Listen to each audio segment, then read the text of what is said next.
Ayo, top5rapwebsite.com. You already know what's going on. Another Friday live stream. Shout out everybody in the chat. Conch, Bronxies, Zero, salute. Today, obviously, we're going to be doing a video by What's the Dirt. This is the video we'll be doing tonight. I'll click out of this. How to Strangle a Goat, Kendricks strategy to destroy Drake. What's the Dirt's news videos. He just posted it 2 days ago. I was just going to react to it and then post the same day he posted his. But I think that it just better on a live stream. That's right. The hating starting early tonight. Yeah. Conch said, where's money at? I never got your email, man. You send me the email, just DM me. I don't really, I got to get better with checking my email. Just DM me, man. I mean, what are we doing? Shout out Steve Walker in the chat. So I know you guys, a lot of you guys at least, you don't really like What's the Dirt. I actually have no issue with What's the Dirt. Like, What's the Dirt's been a cool guy to me. And there's actually 3 people I got to shout out, right? Because I had a question about some YouTube stuff this week. Something came up. You guys will learn about it in due time. But I just didn't know how to handle it because I've never come across something like this with YouTube. So I asked the 3 biggest YouTubers that I have contact with. And What's the Dirt was one of them. What's the Dirt helped me out. So shout out to What's the Dirt. If I can find his, let me bring up his Instagram. What's the Dirt? And bring up his Instagram. Yeah, so I had a question. And What's the Dirt helped me out. I asked the 3 biggest YouTubers I know. I had the same question I asked Luesta. You guys know Luesta. Like most of my, I don't say most, but a lot of my live streams on Fridays are Luesta. Dude has like over 1 million on YouTube.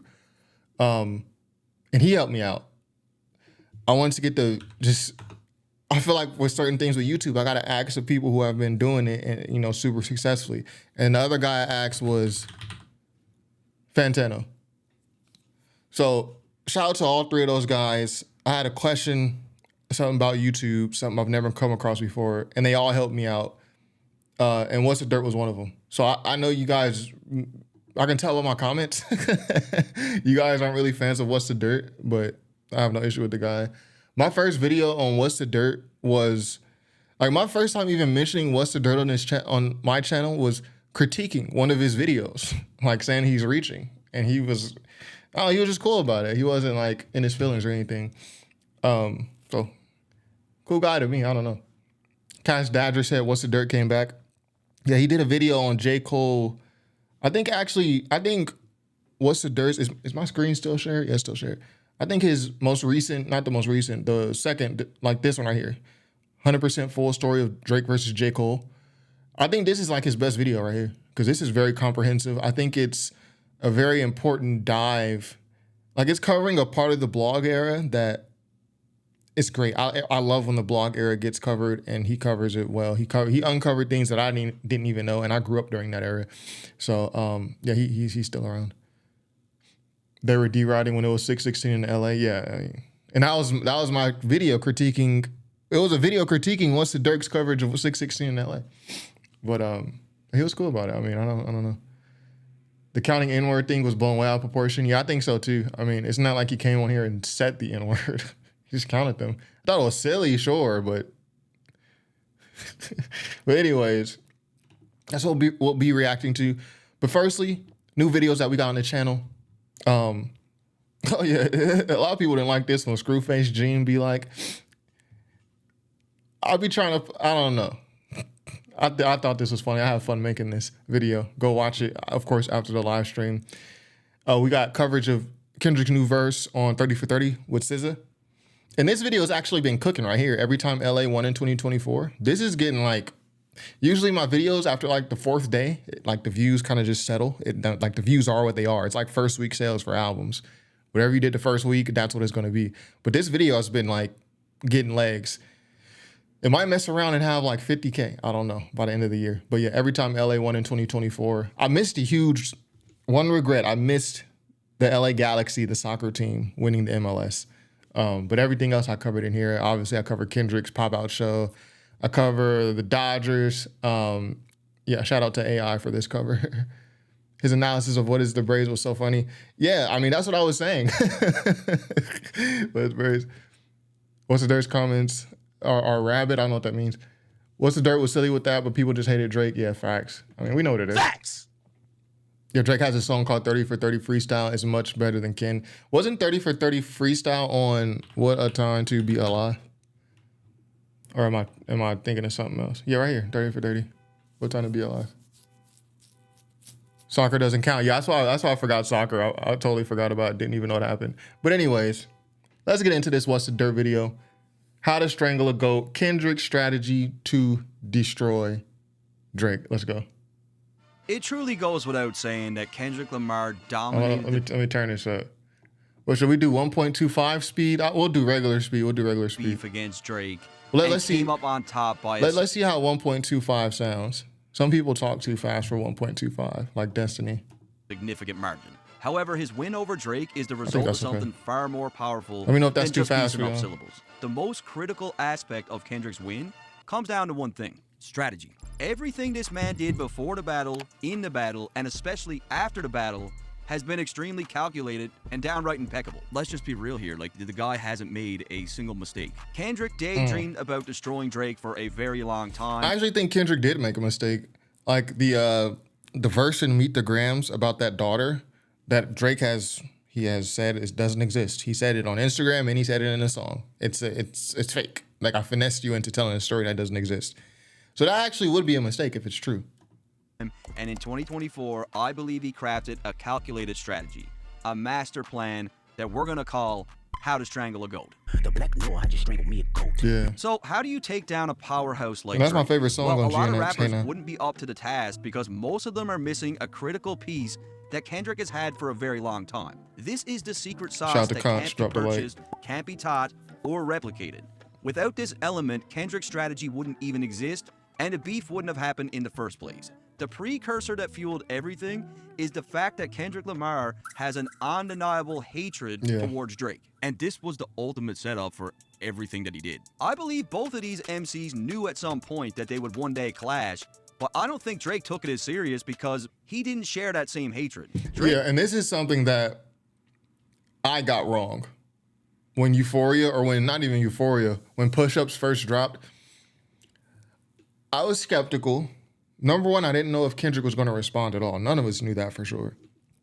And if we did think he was going to respond, we were like, okay, he'll respond in November. Like he'll respond next year or something like that.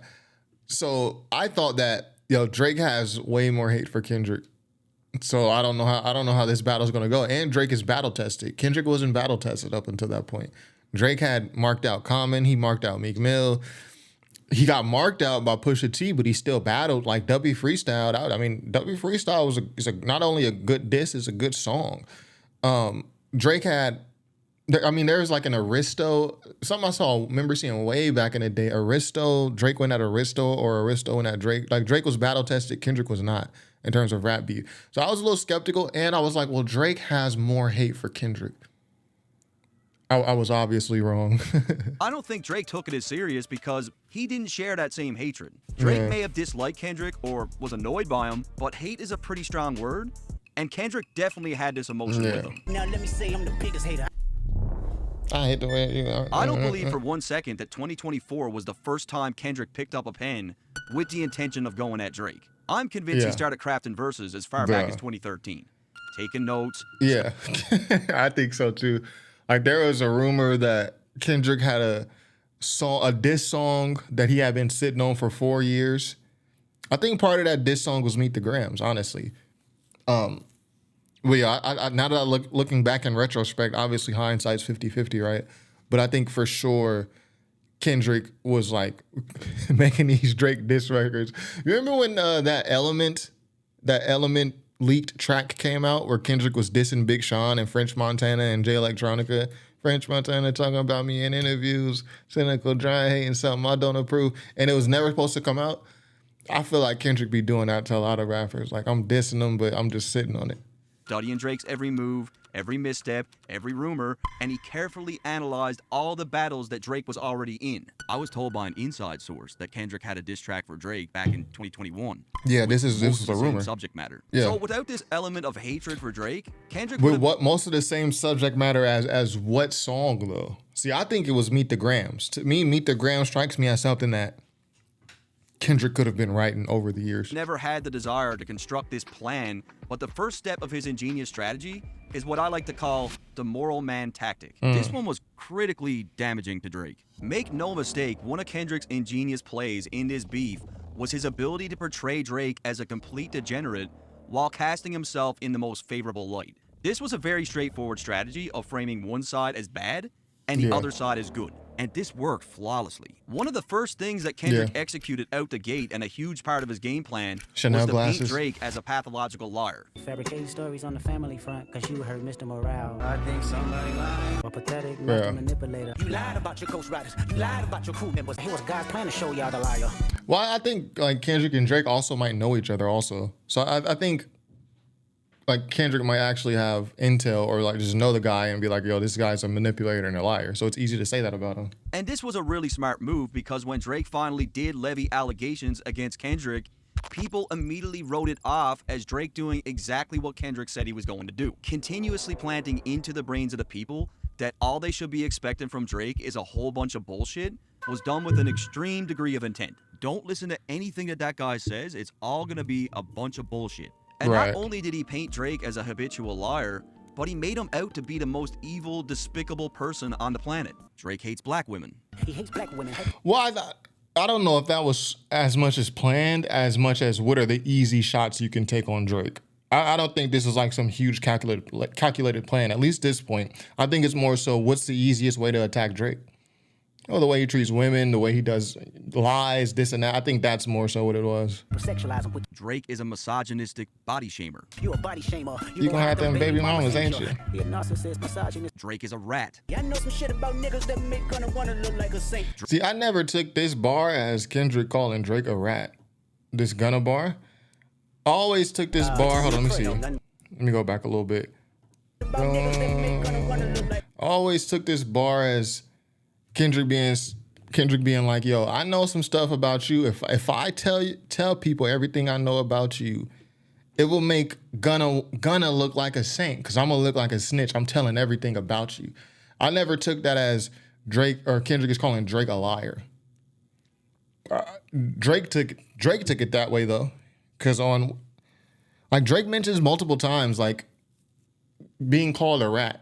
He mentions it on Family Matters. What does he say? He's like, you better have some paperwork or that's a fake tea. Can't be rapping about no rat that we can't read. And then on Hard Part 6, he goes, at first I was what did he say?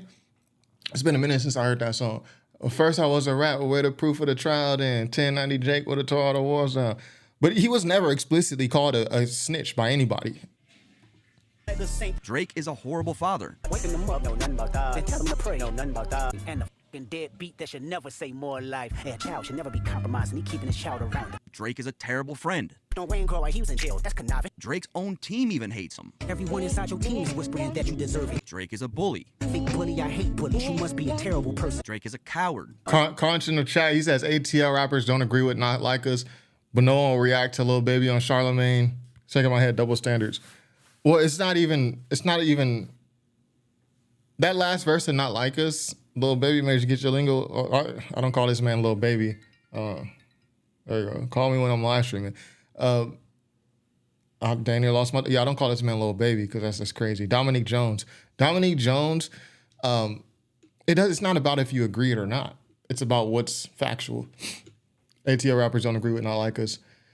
And also, yeah, I'm not even going to react to Dominique Jones on Charlemagne's interview. I don't even listen to his music. I don't even think my audience listens to his music, so it would just be a waste of time. Dirty Bubble says, shout out What's the Dirt, but his video editor needs firing. Looks like Microsoft Paint. Nah, this is a pretty dang well good edited video. As someone who edits videos, like very elementary, like this is like, you gotta look at the background. You gotta look at the way the text is moving, marquee like this is good video editing. This is an OVO Fluff Please trying to discredit Kendrick. I've actually already seen this whole video.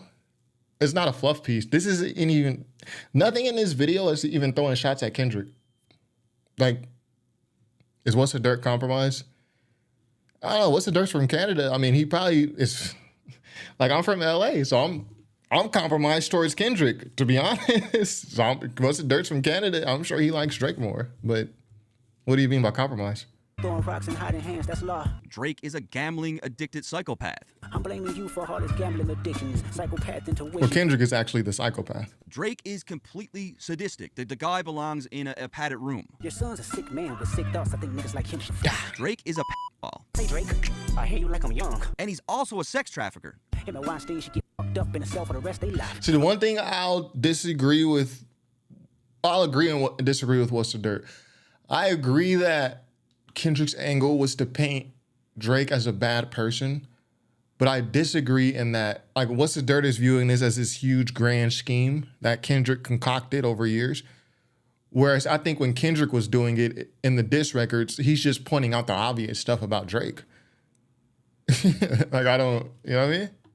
Or better yet, selling your niece to the weirdo. Again, the framework is good versus evil. If you're supporting Drake, you're pretty much co-signing all this other shit that I just told you about. Kendrick started planting these seeds very early on in the beef.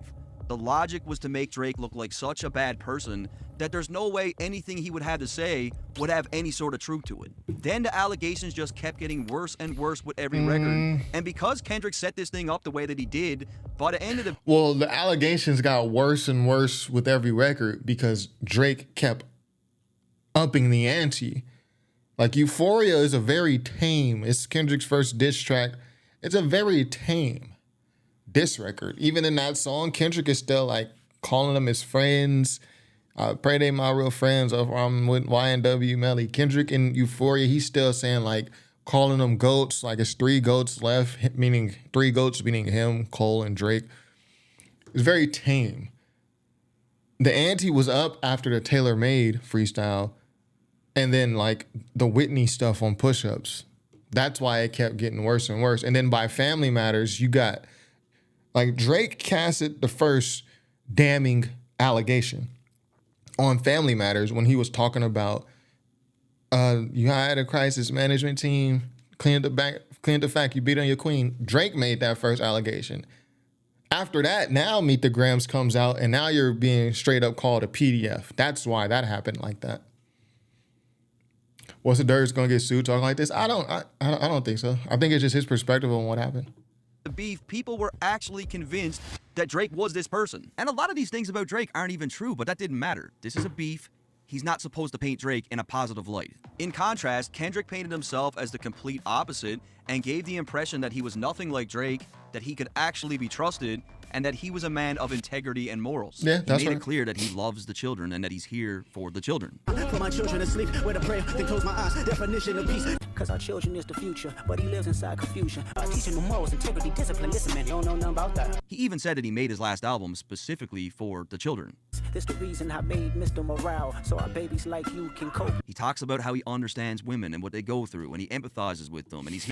See, I think my main disconnect with What's the Dirt here is What's the Dirt is looking at Kendrick's diss records as like this huge scheme, this huge game plan that he like it was written, like, right? Like he had a whole blueprint and a schema of how he's going to take him down. I don't think it was like that. Honestly, I think the reason why Kendrick's records are so connected, how he's referencing this record from that record and that record from this record, and when you put them all together and analyze them, they fit together like a web. I think Kendrick's records, diss records towards Drake are like that because Kendrick recorded them like all in the same day or in the same week. I think Kendrick sat, because you gotta remember, it was like 2 weeks, if not a little bit more, that it took for Kendrick to respond to Taylor Made Freestyle and Push-Ups by Drake. I think in that 2 weeks, Kendrick wrote a whole bunch of diss records, including Euphoria. I think Meet the Grams was already written. I think he added some stuff later, but I think like parts of that was written. 616 in LA, Not Like Us. I think there's even more diss records that Kendrick has that he was just waiting on them. How many stocks do I got left in stock? 1, 2, 3, 4, 5 plus 5. You probably really do got 10 records. So I think the reason like they all connect like that is because Kendrick wrote them all right there in the same studio session, basically. That's why I think it's like that. I don't think it's like he had this whole scheme of how he was going to take Drake down. And, I just don't think it's that menacing, right? What's the door got that endorsement deal after he made the 616 in LA video? Or at least he was wearing the merch. He got bought off. I mean, what endorsement? You talking about the Happy Dad? Or what is Happy Dad owned by Drake or something? Here to protect them. Especially with all the girls that's hurt inside this climate. He should die so all of these women can live with a purpose. You're a woman, so you know how it feels to be in alignment. Nigga better not speak on Serena. He makes clear distinctions between Drake's character and his character. Yeah. I make music that electrify him. You make music that passes. Well, yeah, that's just how diss tracks work. That's how rap battles work. I think in every rap battle, even in like URL and Smack and King of the Dot rap battles, where dudes are standing right in front of each other freestyling or whatever, I think the goal is always, here's me and here's you. Look how much better than I am of you. Whether it's more moral, more gangsta, I pull more chicks. I mean, I think that's the aim in every battle, I think. I'm allergic to the lame shit. Only you like being famous. Why would I call around trying to get dirt on niggas? Y'all thinking my life is rap? That's whole shit. I got a son to raise. Do I really seem like the guy that's going to be digging up dirt on people? Like, that's a Drake thing. I got kids to raise. I'm sorry that I live False. Yeah, Kendrick was capping right there. Yes, you yeah, you are digging up stuff. I think Kendrick for real dug up some stuff. boring life. I love peace. Kendrick is all about the butterflies and the lullabies, and he sheds a tear every time a baby cries. I don't have a hating bone in my body. I don't have a hating bone in my body. I'm just here to protect everyone from all these perverts over here. I'm looking to shoot through any pervert that lives, keep the family safe. So when we really zoom out, this is the narrative that was painted that worked insanely well in the beef. Drake is someone that hates black women. I love all women. Drake is a deadbeat dad. I tuck my kids in with a prayer every night. Drake is a sadistic psychopath. I live a boring life that's all about love and peace. Drake is a habitual liar. I'm here to tell you guys the truth. Drake is a sick PDF file. I'm here to protect the children and women. And regardless of what's true and what's not true, didn't matter. Like, people ate all this shit up. Kendrick was incredibly smart with this approach because he already had somewhat of a sweetheart reputation, and Drake's very public life was anything but that. Kendrick knew exactly what he needed to do and say to craft a narrative of good versus evil, and it worked flawlessly. Yeah, Andy and R. Bruce said Kendrick may have recorded Meet the Grams early, but it was only to be released if Drake went dirty. If he kept it friendly, he would have released a less personal track. I agree. I do think that's true. Facts! There we go. My soundboard almost didn't work. What the heck? Facts! Okay, what's going on? We'll try it one more time. Facts! Okay, just making sure it's okay. Yeah, I think that's true. I think Meet the Grams parts of that record was old. The Dear Sandra and the shots at Drake's dad and even the shots at Drake. I think he added stuff later after maybe a verse or a couple bars here and there to update it, keep it relevant. Kendrick was talking to the crowd. Drake was talking to Kendrick. Yeah, that's bars right there too. That's HUR. That's actually hold on. That's actually. That's called motherfucking bars, nigga. You know nothing about that. Kendrick was talking to the crowd. Drake was talking to Kendrick. That is facts. You spitting bars right there. Bro, Kendrick came up battle rapping. Why y'all keep saying he wasn't battle tested? Besides, how do we know those are Drake's bars? Yeah, I think for sure Drake wasn't writing like his diss records. I think Drake wrote the Heart Part 6 for sure. Because that sounds like Drake. Like you can track that. How Drake's rapping on the Heart Part 6, you can track that flow back to Comeback Season, back to Room for Improvement mixtape. But like the Family Matters stuff, do I think Drake's writing that? No. Tell Beam that he better stay right with you. And you say Kendrick came up battle rapping. Why y'all keep saying he wasn't battle tested? Well, I mean, doesn't every rapper come up like rapping? What do you mean battle rapping? Like, was Kendrick on Smack? Was he on URL and I just don't know about it? Or you mean like in a hood he's rapping against people? Doesn't like most rappers do that? I know in high school, the dudes who rapped in high school always sat in a circle and ciphered. I mean, and they're not even famous rappers. Shout out to Lakeith Stanfield. I went to high school with Lakeith Stanfield, the dude from, was he in Get Out or Us? But I went to high school with him. Dude can rap. He was a good, battle rapper. But I say Kendrick wasn't battle tested because he had never been in a one-on-one rap beef with another popular artist. Drake had. They work because there's a lot out there that supports the narrative. GNX sounds like it has some of the +5 Squabble Up was recorded real early. Mike 4PF says, you're not serious, right? Serious about what? Golden Rose said he definitely wrote the hard part 6. Yeah, I agree. Y'all seriously keep saying Drake didn't write his tracks. That's how I know y'all compromise. I mean, well, come on. If you know, Conch, if you're really a Drake fan, you know what Drake's pen sounds like. Like, you can tell when it's Drake rapping. The hard part 6 is Drake rapping. The tailor-made freestyle, that's Drake's pen. Push-ups, parts of it, nah. The whole Drizzy Chippendales, I just got my chick Chanel, don't make me have to chip a nail, that's Drake's pen. But that whole, I be with some bodyguards like Whitney, that's not Drake's pen. Drake don't rap like that. The battle rap on YouTube, Kendrick got destroyed by some random light skin. Okay, you just hating now. Kendrick Lamar came in on 10, right? Like, he was very, very meticulous. All right, so the second thing that Kendrick did in his strategy of strangling a goat was that he put on a masterclass on how to validate the public. And he did this one extremely well.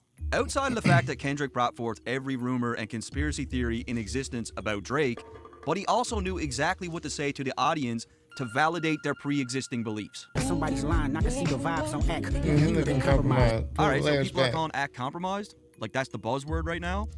I'm gonna put that into music. Playing dirty with propaganda, hit blow up on you. You're playing nerdy with Zach Bia and Twitter bots. Again, these were all things mentioned by people before, but Kendrick understands what it is to validate the audience. See, I don't think sometimes I think people, and Kendrick's my favorite, well, Jay-Z is my favorite rapper, but then Kendrick is like right there. It's like 1A and 1B. But sometimes I feel like people give Kendrick too much credit. Like Kendrick is a smart guy, but I think because he's smart, people like go overboard with it. Do I think Kendrick is in his head like, I'm gonna validate the public by saying this? No, I think Kendrick is on Twitter and he's finding ammo. What people are saying, what do people think? Okay, let me put this in the record. I think it's not simple. It's as simple as I saw it on Twitter. So I think it is. And their opinions. And that when he does this, they absolutely love it. Once upon a time, all of us was in chains. Homie still double down, calling us some slaves. People hated that line about slavery from Drake, and he knows that. He's been paying attention, so he puts it in the music. Another thing that Kendrick did extremely well was he painted the situation as if he was up against the industry in the battle and was here to expose information. But the industry's cooked as I pick the carcass apart. Yeah, that's something Drake and both Kendrick and Drake do. They try to juxtapose themselves with the industry. Both of y'all are the industry, man. Y'all are like the two biggest industry sweethearts in rap history, Kendrick and Drake. So either of y'all talking like your anti-industry is just false. Can hate me, fuck them all, ain't mama. Whoever that's fucking with them, fuck you niggas and fuck the industry too. I've been in this industry 12 years. I'ma tell y'all one little secret. There's some weird shit going on and some of these artists be here to police it. In reality, Kendrick is the industry, and he's not exposing anything that hasn't been discussed for decades now, but it's all about putting numbers on the board. Like, he knows these things are gonna hit. Kendrick is insanely tapped into what's being said online. He understands how much people are drawn to these ideas, so he's given the people exactly what they want to hear. And like I said, he takes this a whole step further because he positions it like he's the one that's up against the industry. Him and Weinstein should get fucked up in a cell for the rest they laugh. The Weinstein and Drake comparisons were actively going on within Kendrick's community. And that's why I say, like, we were all here during the battle. We know what was being said on social media. I don't think it's Kendrick looking at this like, I'm gonna validate the public and I'm gonna get the... I think Kendrick is just looking on social media and finding stuff. And I think Kendrick's friends are sending him stuff and he's using it in records. Like, I don't think it's as insidious as like Kendrick, like, I'm gonna take the public, turn them for me. Nah, he's finding ammo from diss records, like publicly available info. I think it's that basic. Going on within Kendrick's community long before this track dropped, but Kendrick understands the power of validating the public's beliefs. It gives people a chance to say, oh shit, like, I've been saying that for years and now Kendrick's saying it. I was right. Your little means is losing steam. They figured you out. They know exactly what you're doing. And this is all smart. Like, people loved it when he said things like this. Kendrick was masterful at this. He had a way of making people feel like they were part of something bigger, like they were special just for aligning with what he was saying. The audience not dumb. Shape the stories how you want. Hey Drake, they're not slow. 5% will comprehend, but 95 is lost. I hear that last quote all the time, and I'm not saying it's everybody here, but I hear that quote from literally some of the slowest people on the internet. I swear to. Well, this is Nation of Islam, isn't it? The 5% nation. Isn't that what it is? 5%. 5% of people will. 5% of people are in the know. 15 are able to be changed. The other, what is it, 85 or 80% are completely lost. It's basically saying like most people are lost, can't be changed. A small portion can be changed, and like a very, very, very small portion, 5%, are actually in the know. Let me double check that. I did my little 5% nation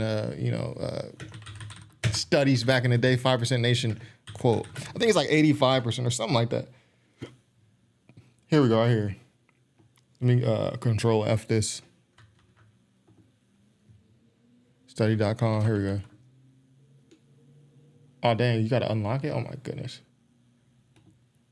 5%. Okay, I like to do my research on this channel, so bear with me. Bear with me for a second. Let me put y'all on game. Here we go, right here. Here we go, right here. NPR. This is a credible source. What they gonna make me subscribe? Okay, I was gonna say like make me subscribe to read it. 10.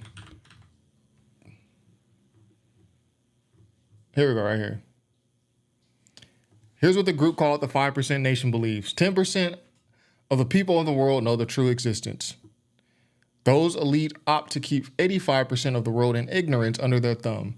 The remaining percentage, which is 5%, are those who know the truth and are determined to enlighten the rest. So 10% of the world know the truth of the existence. Elites opt to keep 85% of the world in ignorance. The rest are the elusive 5%. So I kind of think that's what Kendrick is referencing, but he kind of got it wrong because 95, he says 95 is lost, but actually it's 85 is lost. Let me see, where are we at? Can't expect what's the dirt to know that. Yeah, I mean, so this is like, so when people talk about the culture, this is one cultural thing. I hate the culture talk. Culture, like just say what you mean. I can go on and on about this, but I'm not because I want to stay on topic. But yeah, you can't expect what's the dirt to know this. This is like a culture thing. This is the time where I would say a very cultural nuance is important. Because the 5% nation is like some New York stuff. Nation of Islam, not really. It was all over the place. I remember growing up in South Central. The Fruit of Islam, Nation of Islam, they'll be out in the streets, suits, selling bean pies, newspapers, right? So it's not just East Coast, but the 5% nation more so is like East Coast, New York specifically. What's the dirt is, and it's a black thing. It's like it's a sect of Islam that's black nationalism. What's the dirt's not black. He's not from New York. He's not from America. So I can't expect him to know this, nor would I expect him to know this. And even though it's all over hip hop, if you listen to any Wu-Tang Clan, if you listen to anything Wu-Tang Clan, if you listen to early Nas, like you're gonna hear 5% talk. It's all over the place in 90s East Coast rap. Won't even front about gods. I don't believe in none of that shit. Your facts are backwards. Nas is the rebel of the street corner. Pulling a tech out to dress it. Police got me under pressure. Like, he's talking about, I don't believe the gods in the earth. He's talking about the Nation of Islam. He's saying that he doesn't believe it. Because all the people on this block believe it. About gods, I don't believe in that. It's all over. If you listen to any Wu-Tang, you're going to pick up 5%. But I can't expect and I don't expect him to know this. But this is the one time where I would say, yo, you talking about the culture, cultural nuances? Yes. This is where being culturally in the know would help. It's not that important, but it would help you understand what he's saying. 5% will comprehend. Like, I think a lot of us already know what that means. What's the dirt has heard it before, but he's just saying he's heard it from dumb people. I saw the Fruit of Islam a few weeks ago with the kids marching in a single file. Yo, shout out to the Nation of Islam. They say some things I don't agree with, but they do a lot of things I do agree with. So, love-hate relationship. 5% split off from the new Nation of Islam in the 60s. They still follow the instructions so far. Yeah, why the hell would Drake know anything about the Nation of Islam? Yeah, I mean, Drake, he's not from America anyways. Nation of Islam is like some American stuff. But anyways, yo, I like to do my research. That's the thing about my channel. You're going to get a little research. Let's get back into it. God. The embassy about to get raided too. It's only a matter of time. Kendrick knows exactly what he's doing. He understands that narratives like this one will make people absolutely lose their minds. He's tapping into every boxed in and Reddit conspiracy theory, and fans are eating it up. He was really paying attention. Like, he studied this. He read everything. Nothing got past him in this beef. And look, a lot of people wrote this one off as bullshit, but after Not Like Us dropped, quite a few of Kendrick's lines were found to be old tweets from random Twitter accounts. At first, I felt this was also coincidental, but because I've noticed this obvious trend of him or his team using talking points from online, Yeah. I personally can't Well, Drake did the same thing, didn't he? Didn't Drake do the same thing? rule this out anymore. And I'm not going to say it's a 100% chance that he did this, but I'm also not going to say it's 0% either, because it's obvious he was getting talking points from the general public and the internet. Validating the public was an extremely powerful tactic in his victory against Drake, but number 3 is equally as important, as Kendrick studied what works. It was written like Nas, but it came from Yeah. So we huge just part mentioned of Kendrick's Nas. game plan went into studying the results of Drake's previous beefs. What are the things that worked? What are the things that didn't work? And it's pretty obvious. Yo, Drake did Common so dirty that people don't even bring up that beef anymore. Drake destroyed Common, bro. Obvious that Kendrick honed in on the methods used by Pusha T as he was successful at taking down Drake. On the story of Adidon, Pusha had a whole bunch of shots towards Kendrick's mom, his dad, Yeah, like the family. Drake, yeah. He had lots of angles about that. Marriage is something that Sandy never had, Drake. Dennis Graham, stay off the gram, bitch, I'm on one. Meet the Grams is essentially an extension of what Pusha did with Drake. It Yeah, was like the true. story of Yeah, I agree. Adidon I on agree. steroids, I agree. as Kendrick would take it a step further by writing personal letters to Yeah. each family member. I do agree with this. Dear Sandra, dear Dennis. Between these two Dear records, there is a Aubrey. lot of similarities. Deadbeat motherfucker playing border patrol. And a fucking deadbeat that should never say more life. Your father walked away at 5, hell of a dad thing. His father probably didn't claim him neither. Kendrick would also use very similar angles in the battle, like questioning Drake's blackness. Confused, always felt you weren't Yeah. black enough. Afraid to grow it cause your fro wouldn't nap enough. How many more black features till you finally feel that you're black enough? And Kendrick would Yeah. also use the angle of pitting Drake's team against him by planting seeds of doubt within his camp. It wasn't that she was divulging it. She's divorced to 40, four. yeah. She's having sex with Telling her nigga. Have you ever Yeah, I remember she tried to do that. He really tried to tear the OVO camp apart from the inside by saying that 40's the one who leaked everything to me. That's crazy work. Spotify said Drake pre-petitioned his fan-made conspiracies as well. Yeah, which is crazy because Common's an amazing artist. Yeah, Common's a great artist, but like when it came to the Drake beef, people don't even remember the diss record that Common made towards Drake because it wasn't good. It wasn't good. OVO is Shout out to working for me? Common. And this worked because Kendrick was able to get inside Drake's head, and it was really messing with him. This nigga sent me a rat emoji. Kendrick also took note of just how effective revealing a shocking secret was, and how this ultimately won the battle for Pusha. In fact, Kendrick took such great note of this that he even came with the exact Yeah. same secret. You are hiding a child. He's hiding another child. Now, does Drake have a daughter? I can't rule it out. Like, I don't know. I don't know Drake. I don't think he does, but it's possible. Like I said, Kendrick really hates Drake, and I think he played this shit like Moneyball. What Yeah, can I never say that'll seen get that me on movie. base? What's going to get points? What worked in the past? What are the general public saying? I mean, well, this is any rap battle. This is any rap battle, even when you don't hate the person. Like when you watch Smack or URL, those guys battle rapping against each other don't really hate each other, right? I mean, it's their job, like to battle against each other. So yeah, what can I say to get points with the audience? Like what are some easy bass hits I can get? What have people said in the past? Let me go study their other battles and reference those battles. And what's something everybody knows that I can say that can get the crowd going? This is all normal rap beef stuff. So again, I think sometimes people give Kendrick a little too much credit. Like he's just the super schemer, puppeteer. He's a very smart guy. I don't know him. I can't say he's a smart guy. Through his music, he appears to be a very smart guy, right? But I think that leads people to go a little overboard. Anyone who's in a rap beef is going to do all these points. It's not like something that's unique with Kendrick. What's the Dirt's reaching? I never thought how many more features bar was meant. I never thought how that many more features bar was meant to question his blackness as much as it questioned why Drake isn't content as he is. No, yeah. When I heard that, I always thought about the black features. Like when I first heard that bar, I immediately thought about the story of Adidon. Because the same way What's the Dirt linked, the two tracks together. Afraid to grow it because your fro wasn't nap enough or whatever. That's what I immediately thought of when I heard that features bar. Curious what info he thinks Doc got from the inside. We have to rely on the internet, but a celebrity doesn't.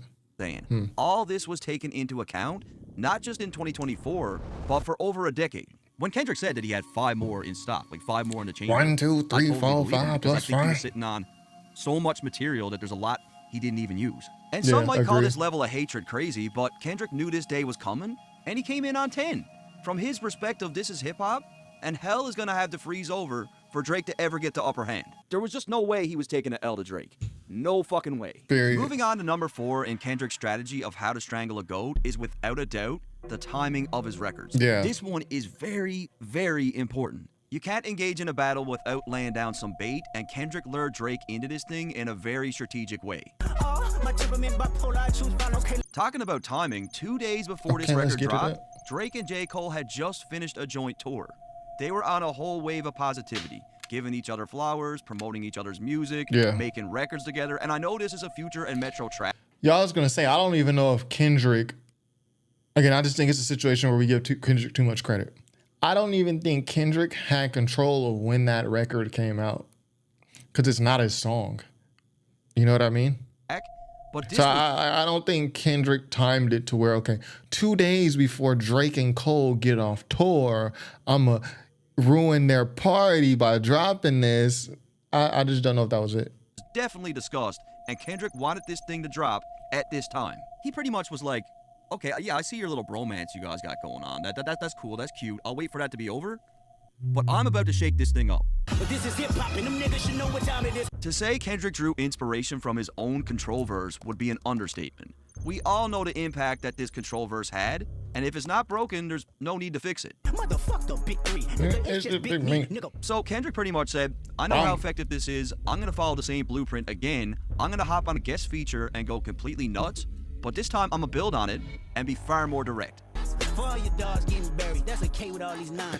I don't even, to me, I can't compare Control and Like That. And there's actually another Kendrick record that needs to be placed amongst Control, and that's Monster Kendrick lyrics. This is like the very first viral Kendrick song.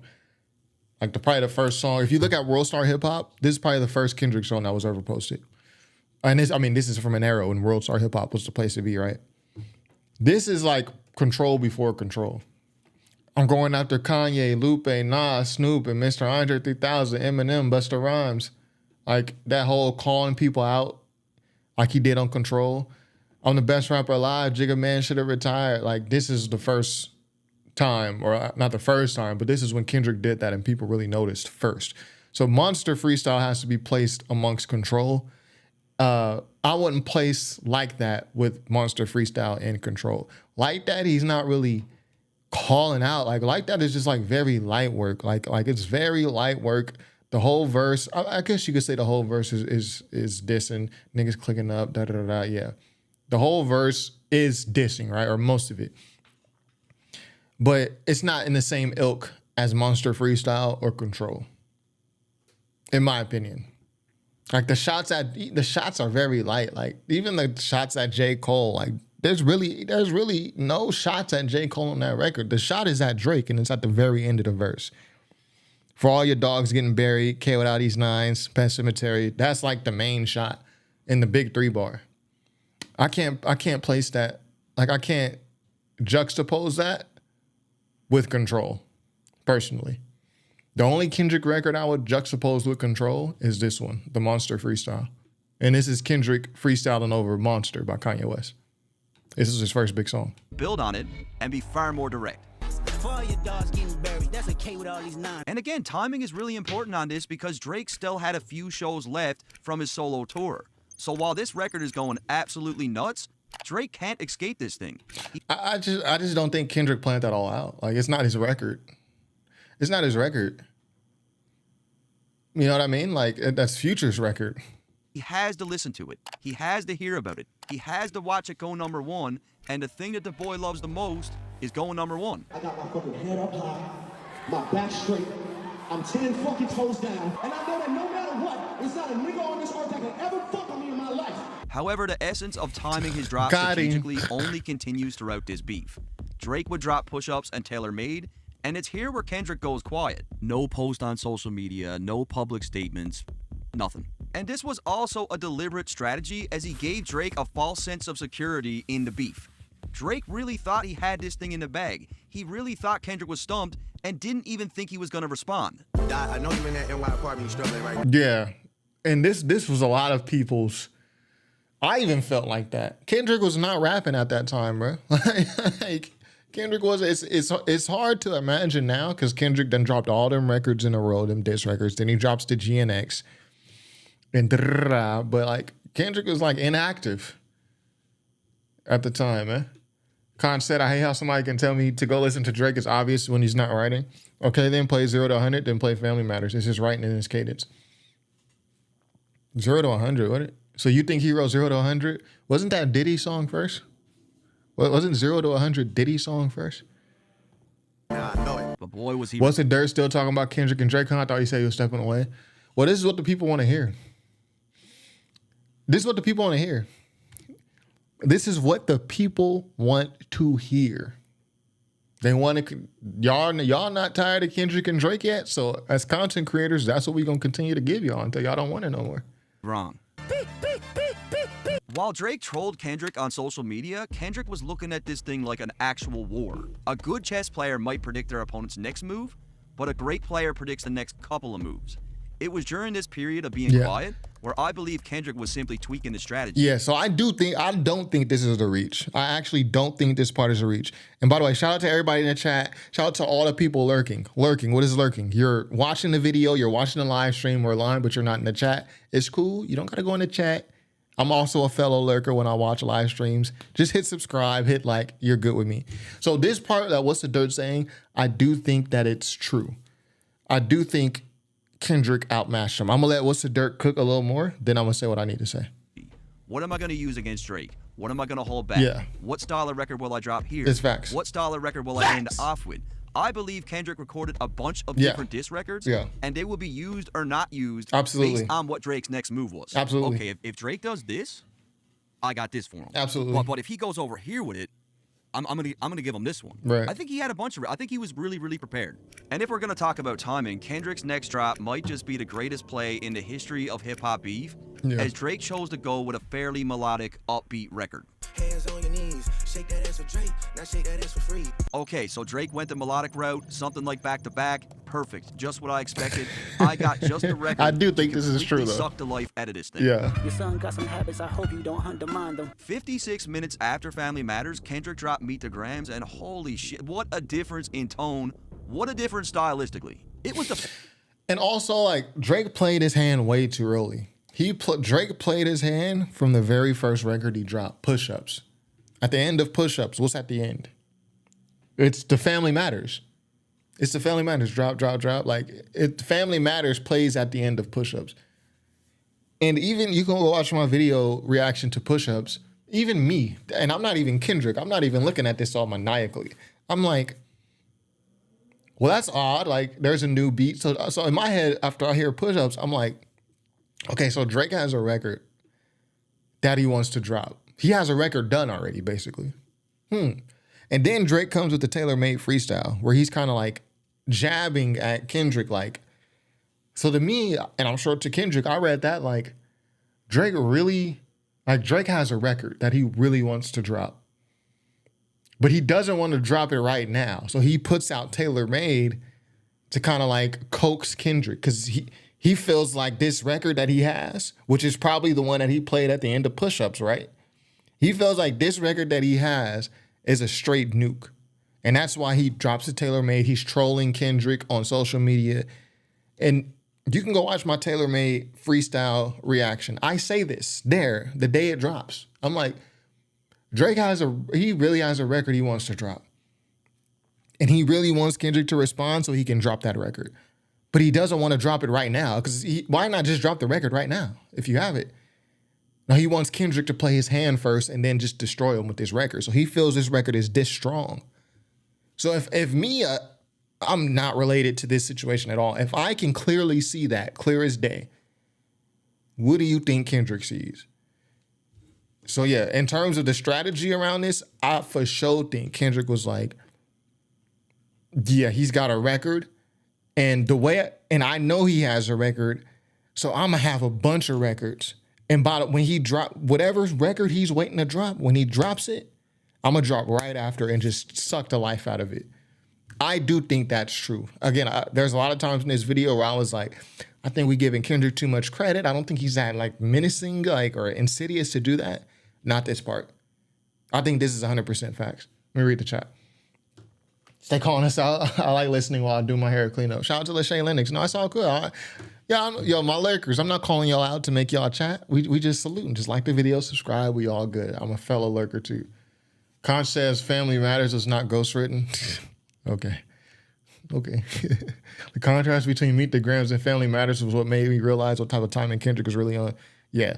Trolling was not a good strategy. He didn't do this with Meek. He just dropped records. Right. Like when Drake dropped Charged Up, because you got to remember, there's back-to-back, but why is it called back-to-back? Because there was a record before that he dropped, Charged Up. Then he dropped back-to-back. He went back-to-back. He didn't tease back-to-back with Charged Up. That would be stupid. Because now when you drop back-to-back, it's not as heavy. Because you already teased the record. He just dropped it. It wasn't a good strategy at all. I agree. Perpetus Onyango. Hope I said that right. I'll be honest, bro. I thought the end of Push-Ups was a red herring, but Drake is actually that dumb. He actually previewed the diss. Right. I mean, and again, you can go ahead, go back, watch all my reactions to those diss records, to Push-Ups, to Taylor Made, but really watch the Taylor Made freestyle reaction that I did. That whole freestyle, like at the end of it, I'm like, Drake got something he really want to drop. I say this verbatim. And it's probably that record that he played at the end of Push-Ups. That record must be fire because he really wants to drop it. If I can see this, then Kendrick can see it, bruh. You like you showed your hand and tried to play it, then got outplayed. Come on, man. Like, you got to be a little smarter than this. The irony that no one cared about or even knew about a Buried Alive diss, because Dot had buried him alive within minutes of the red button. Yeah. 56 minutes after Family Matters, Kendrick dropped Meet the Grams, and holy shit, what a difference in tone. What a difference stylistically. Drake set himself up for that. Because everybody know you got a record that you consider a nuke, and everybody knows you haven't dropped it yet. So Kendrick is just waiting for you. So yeah, I do think, like What's the Dirt said, I do think Kendrick is sitting with like 4, 5, 6 records. And it's like, okay, well, let's hear what this Family Matters joint is all about. Or this record, he has to drop it. Because once Kendrick does the Euphoria, like there's a little bit of calm after Euphoria. Then he drops 616. So now he done going back-to-back on you. Then that's the back-to-back shit, that's Drake's move. You let Kendrick go back-to-back on you? So now Drake, he has to drop the Family Matters. He has to do something. He has to drop something soon before he loses the pace. Like, come on, man. Like, you gotta be smarter than that. Was the perfect record to drop after a track like Family Matters. Like, perfect. Meet Bro the made a whole Grams was video. not something to dance to. This was dark, scathing, very personal. If you turn this shit on, you would probably only scare the women away. But again, the most important part of this is 100% all about the timing. Let's just live in a world where Family Matters had a chance to breathe a little bit. Let's say Kendrick didn't respond until a couple days later. Well, first off, the allegations levied by Drake would have had way more room to circulate, and fans would have set an expectation for Kendrick to at least address the shit that Drake said. But what Meet the Grams did was it stepped on it so bad that it's like nothing we've ever seen. Secondly, Family Matters isn't the type of record you want hanging around for a couple days on its own. The track was pretty catchy, and the last thing you want is this thing shifting into back-to-back territory. It could have went there. It definitely... Yeah, and even though Kendrick did what he did, Family Matters still charted like number 6 on the Billboard Hot 100. So yeah, if Kendrick didn't step on that right away, it could have been number 1 or 2. Could have went there if Kendrick delayed the drop on Meet the Grams. Like, the dynamic where this beef went could have Absolutely. drastically changed. And there's also the fact that Kendrick already knew exactly what Drake was going to come with because Drake revealed his angles on push-ups. Thank you. Yeah. Like, come on, Drake. SW says, do you think there was actually a mole or that Kendrick was playing mind games? I actually do think there was a mole, but I don't think it was to the extent that Kendrick was saying. I don't think it was to the extent that Kendrick led on. I do think Kendrick heard Family Matters, or if he didn't hear it, I think he knew what was on it. That's how he knew to drop Meet the Grams. Because he's like, okay, we're going super personal. Okay, you dropped that record, Drake. I'm dropping mine. I already got my super personal record ready. So I think there was a mole, but I don't think it was to the extent that Kendrick was saying on 616 in LA. I think like Kendrick is trying to sow paranoia in the OVO camp. The same way Pusha T did, where he was like, yo, Joe Budden was asking him, how did you get all this information about the child? And then Pusha T was like, 40 told me, OVO 40. That's like Drake's best friend. OVO 40, hunched over Aki 80, yeah, that guy. I think he was just trying to like sow paranoia. But yeah, to answer your question simply, yes, I do think there was a mole. No, I don't, but I don't think it was to the extent that was said on 616 in LA. And on TaylorMade, which was a huge mistake by Drake, revealing his hand. It's like he thought, okay, I got these allegations against Kendrick. This will be enough to really fuck him up in this beef. But what Kendrick did was he crafted a strategy, knowing what he was going to say, that totally took the power away from all of it. Genius. However, once the shot... This is all Drake's fault, by the way. Like, Drake played his whole hand. If me, just a random dude on YouTube, can see that you have a record that you're super anxious to drop, to the point where you're trolling the guy on social media, you're creating troll records, TaylorMade Freestyle's a troll record.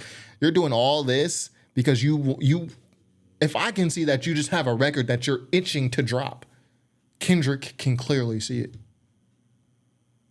So now Drake is trying to draw Kendrick out by doing his troll stuff. So Kendrick is like, all right, I'm gonna draw that record you want. I'm gonna draw it out of you. Then I got a plan for when you drop that record. I got a plan. And how did Kendrick draw Drake out? Like this. I drop Euphoria. Boom, I dropped 616 in LA. I didn't win back-to-back on you. What did Kendrick say on Euphoria? Back-to-back. I like that record. I'm going to get back to that for the record. Go watch my Euphoria reaction. I said, during my reaction, the day it came out, I said, it sounded like Kendrick said he's about to go back-to-back on Drake. That's literally exactly what happened. Then he dropped 616 in LA. So now Drake is looking foolish. And the whole tide of the conversation didn't change. People was doing countdowns. 8 days since Kendrick dropped. 18 days and Kendrick hasn't responded. Now this dude is going back to back on you. It's shifting. So obviously Drake is going to drop the record he's been waiting to drop. Because he's looking at Euphoria, but he's like, yes, that's not his biggest, that's not Kendrick's knockout punch. He knows that's not everything Kendrick has. That's why we got the Buried Alive stuff, the Buried Alive freestyle, like teasers and all these little teaser Drake tracks. We were like, is it AI? Is it not AI? Drake's probably trying to like feel it out. Like, I don't know if I want to drop Family Matters yet. Well, I'm gonna record the video first. Then boom, 616 in LA comes out. Hurry up. This is what Kendrick's saying. Hurry up. Now Drake's like, I gotta drop it. My nuke, boom. So like Kendrick done. You tried to bait Kendrick, and then Kendrick baited you. Like you tried to bait Kendrick so he could respond, so you could drop Family Matters. Kendrick already knows you want to drop this record because you revealed your hand. Then he baits you to drop it. Then what was Kendrick's plan? Right after you drop yours, I'm gonna drop mine, and then I'm gonna drop another one, which was Not Like Us. I always thought Drake was like this super strategic, like like Monopoly like player, but this is so easy to avoid doing. And come on, man. After went away, people started picking apart the verse about the daughter. A lot of people were claiming that sonically, Meet the Grams had zero replay value, and that's something I agree with. Is I just don't see who's listening to this on a day-to-day. It doesn't matter. Because the purpose, Meet the Grams served its purpose. It sucked the life out of Family Matters. Which Family Matters is a good song. It's one of my gym songs. Like when Academics revealed that his most played song of 2024 was Not Like Us, he revealed it accidentally. One of my most played songs is probably Family Matters because I listen to it in the gym and I go to the gym like multiple times a week. Meet the Gram served its purpose. Basis. But most diss records aren't hits. Like, battling is not about dancing. It's about who can disrespect the other person more. And Meet the Grams, in this case, checked all the boxes. But the game of chess was far from over. Kendrick likely recognized that Meet the Grams alone might not be enough to counter someone with Drake's hit-making ability. So within 24 hours, he delivered an absolute bop. Hey, put a roll label on me, I'ma get him dropped. Now Kendrick not only has a scathing and disrespectful track in Meet the Grams, but he's also delivered the perfect counter to Family Matters. Well, here's what I actually think happened. I think when Drake replied, and I'll get to where Drake messed up, but Drake actually replied to Meet the Grams saying, this dude is dumb. Like, I don't have a daughter. Like, this dude is a complete liar. And it was kind of drawing the attention away from Meet the Grams because people were talking, people were like, and as much as we talk about how social media doesn't matter, both artists see this. They see where the conversation is going and they're trying to win public favor. This is how you win a beef, rap beef. You win public favor. The shock of Drake hiding another child, this is what the shock about Meet the Grams was on social media. Then Drake responds like, that's not true. So like, the shock is being removed from the record. So I think Kendrick saw that and was like, I'm gonna drop another one. Different tempo, sure, but I'm dropping another diss record. I don't think Kendrick was just like in his lab like, well, I'm battling a hit maker and he could make a hit, so I need to make a hit. No, I think Kendrick was like, man, okay. So the info I got might not have been 100% solid. The life is kind of like Meet the Grams is kind of getting some of his momentum taken away because Drake done responded on social media saying it's a complete lie. So now people are starting to talk about that. Boom, here's another record. That's what I think happened. As Not Like Us was an even bigger record. The record is a full-blown smash, and the timing was impeccable. And by the way, guys, this How to Strangle a Goat video is all about analyzing Kendrick's moves during the battle. I've got another video lined up titled Kendrick's Victory Lap, where we're going to break down everything he did after the battle. The moves that he made after the battle, to me, is equally as impressive. Like, I want to make a really good piece on it. And by the way, if you want something dope to remember the beef by, this is my merch right here. And what I did was I'll let him get his merch off. Let's let him get his merch off. Hit subscribe. His tracks. During this ad break, hit subscribe. Hit subscribe. Into this hit subscribe. Like the video. Hit subscribe. Anybody who's placed an order, I've gotten nothing but good feedback. They're telling me it's like the highest quality YouTuber merch they ever bought. And that was intentional because I went through a shit ton of vendors to find the right quality materials and all that stuff, right? It really is the best way to support me and the channel. So really dope conversation piece, all about the music. I'll leave the link in the description. The fifth element that Kendrick incorporated to defeat Drake kind of goes without saying. It was when he weaponized the culture against him. The culture, I don't like that word. But I'll tell you really the issue here, right? Drake's issue was that I'll repeat this at the end. Drake created a pace that he could not keep up with. In the beginning of the battle, when Drake drops the push-ups, he drops the tailor-made, it's like everyone's putting Kendrick on the clock. 10 days and Kendrick ain't responding yet. 11 days and 6 hours and Kendrick ain't responding yet. He created a pace that came back to bite him in the end because he didn't expect the pace at which records were going to drop. And I'll expand more on that in a minute. We got in the chat, Chill Bro said, Kendrick definitely wanted to beat Drake at his own game and embarrass him. Out-hit the hit maker. I think he wanted to beat him at it. I don't know. See, I think a rapper definitely knows when he has a hit. But I don't think Kendrick went into this thinking, I'm going to out-hit Drake. I don't think that. Kendrick doesn't really have 5. Most like plus 5, he most likely has 5 alternatives depending on how low Drake went. I think Kendrick tricked himself into believing the daughter thing. I don't think Drake did anything really to make him believe it for real.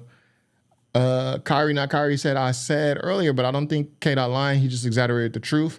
There's an interview years ago when Drake saying he got or might have a kid on the way. I think that's what K-Dot was referring to. Okay. Bronx, he said, I don't want to throw you off, but why don't you like the culture thing? I find that I don't either. I can't stand it, but I don't. So here's why I don't like the whole culture thing. One, I think it's overused. And people say the culture, the culture, the culture. What is culture? Language, food, art, ways of living. And I'll try to stay on topic here. Very brief, right? Hit subscribe. I always try to say hit subscribe because in live streams, you have a lot of people that come in who don't subscribe to the channel. My chat, I already know y'all subscribe, but I just like to remind the people. The culture thing is irritating to me because in hip hop, when people are talking about the culture, it's like they almost weaponize the word. Like how What's the Dirt says, weaponizing the culture. They weaponize the word culture when it would just be so much easier to say, I don't want people who are not black talking about certain topics, rather than saying you're not from the culture, so you don't understand the culture. You're not of the culture. You could have someone who's not black, who didn't grow up in black culture, right? Because when we talk about the culture, we're talking about hip hop culture, which is a subgenre of black culture. Hip hop, and I'll start there. Hip hop is a subgenre of black culture. This is true. Black culture is huge. Black American culture is huge. Hip hop is one subgenre of that. There are black Americans who don't listen to hip hop. Are they of the culture or not? In hip hop terms, the way we use it in hip hop. If a black person from LA who doesn't listen to hip hop, their parents don't listen to hip hop, they weren't allowed to listen to hip hop, they went to Catholic schools or whatever, all black Catholic school, are they of the culture in hip hop terms? See, I find that people can't answer this. So a white person who knows a whole lot about hip hop, or an Indian person who knows a whole lot about hip hop, detailed, knows classic records, are they of the culture?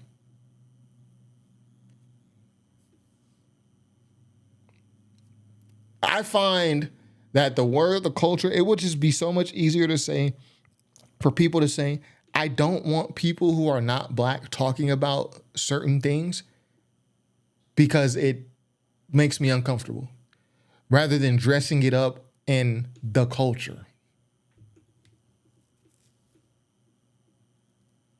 So y'all saying no. So a black person who is from a black neighborhood who does not listen to hip hop, doesn't know anything about hip hop, they're not from the culture.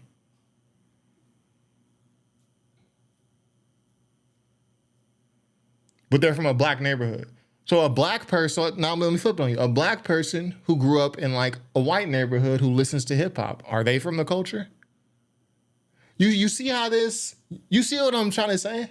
So a black person who grew up in a black family in a black neighborhood who just doesn't listen to hip hop, they're not from the culture.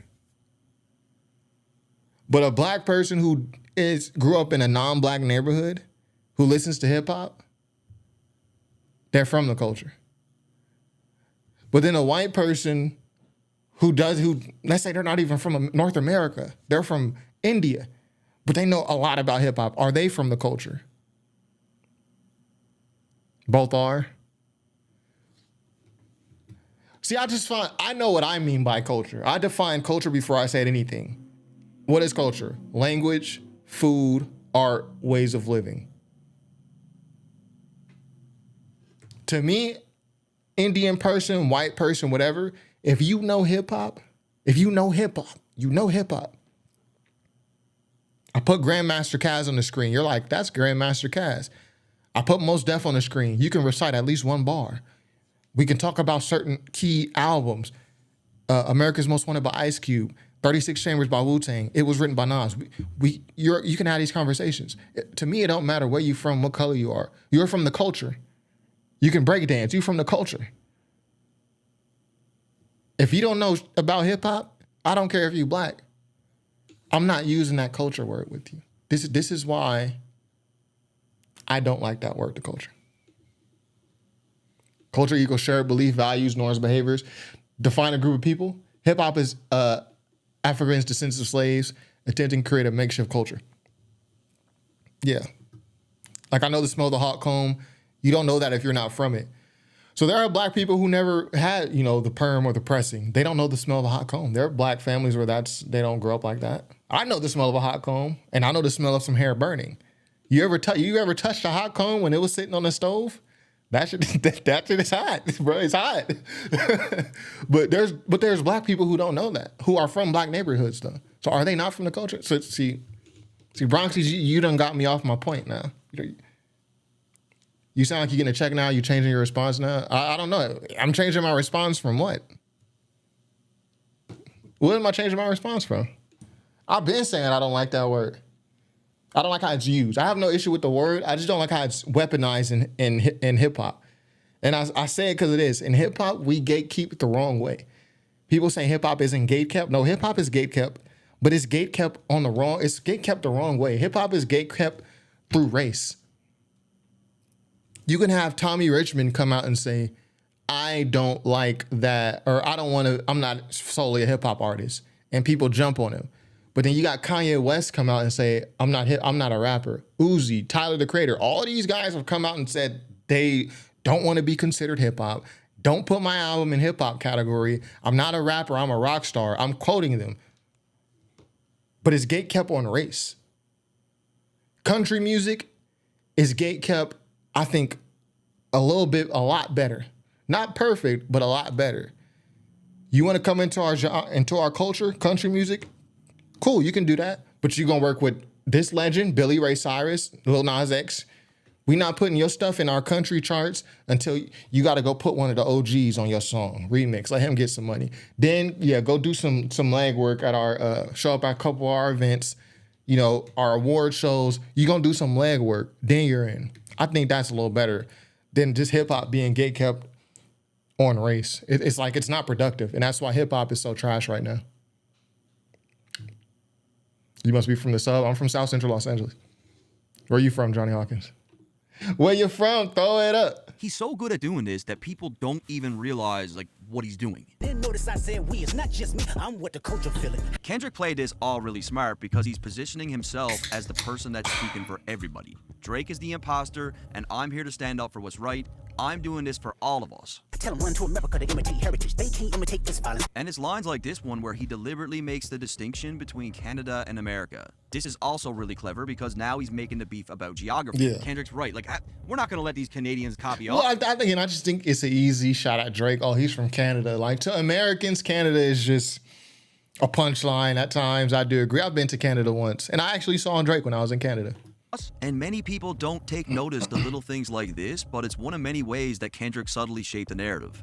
LJ79 says, you're thinking too deep about hip-hop culture. If you don't understand, just say that and leave it alone.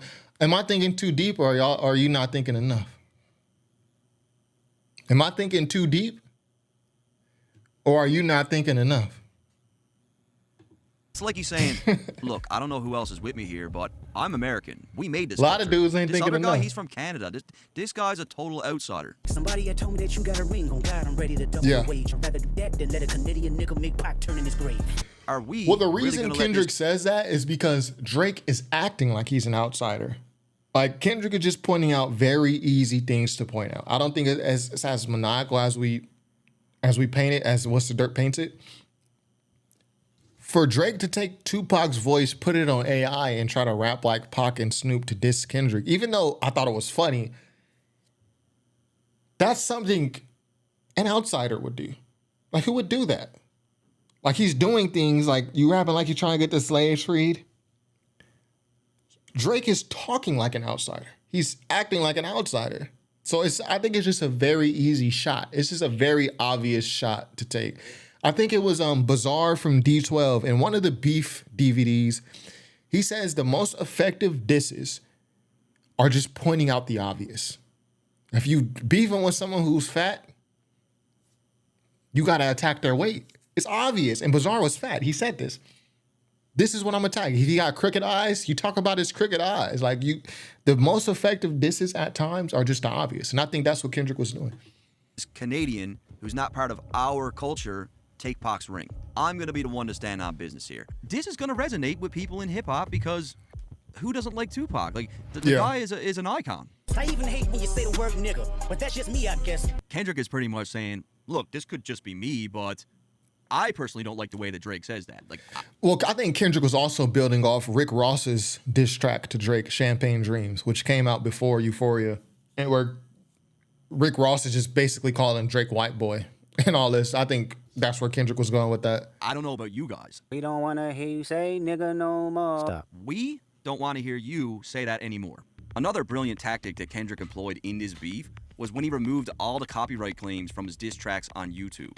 This allowed creators to make money off reactions, breakdowns, and reviews. Yeah. And was a masterfully calculated move. Yeah. I earned a little coin off this, you know what I mean? A little bit of coin, you know what I mean? Not only did it earn him immense respect within the hip-hop community. I was on one of these little reactions, too. One of these little, I was probably on this one. I was in one of these. Shout out to me. But it also amplified the reach of his tracks, spreading them to an even bigger audience. I mean, this is unheard of. No one has ever done this before. And what a play. He pulled out every stop that he could in this beef. And of course, as this is very much intertwined with culture, a big part of Kendrick's strategy was also painting Drake as not just an outsider, but a complete culture vulture. Yeah, and everything What's the Dirt is saying is what everyone else was already saying about Drake. People been calling Drake a culture vulture. Marty McFly, I want to read your comment because you said something good. You got to know what everyone already thinks and knows and elevate it. That's facts. That's facts. Maybe you do a little expose here and there for the spicy tracks, but for the most part, you're pointing out the obvious.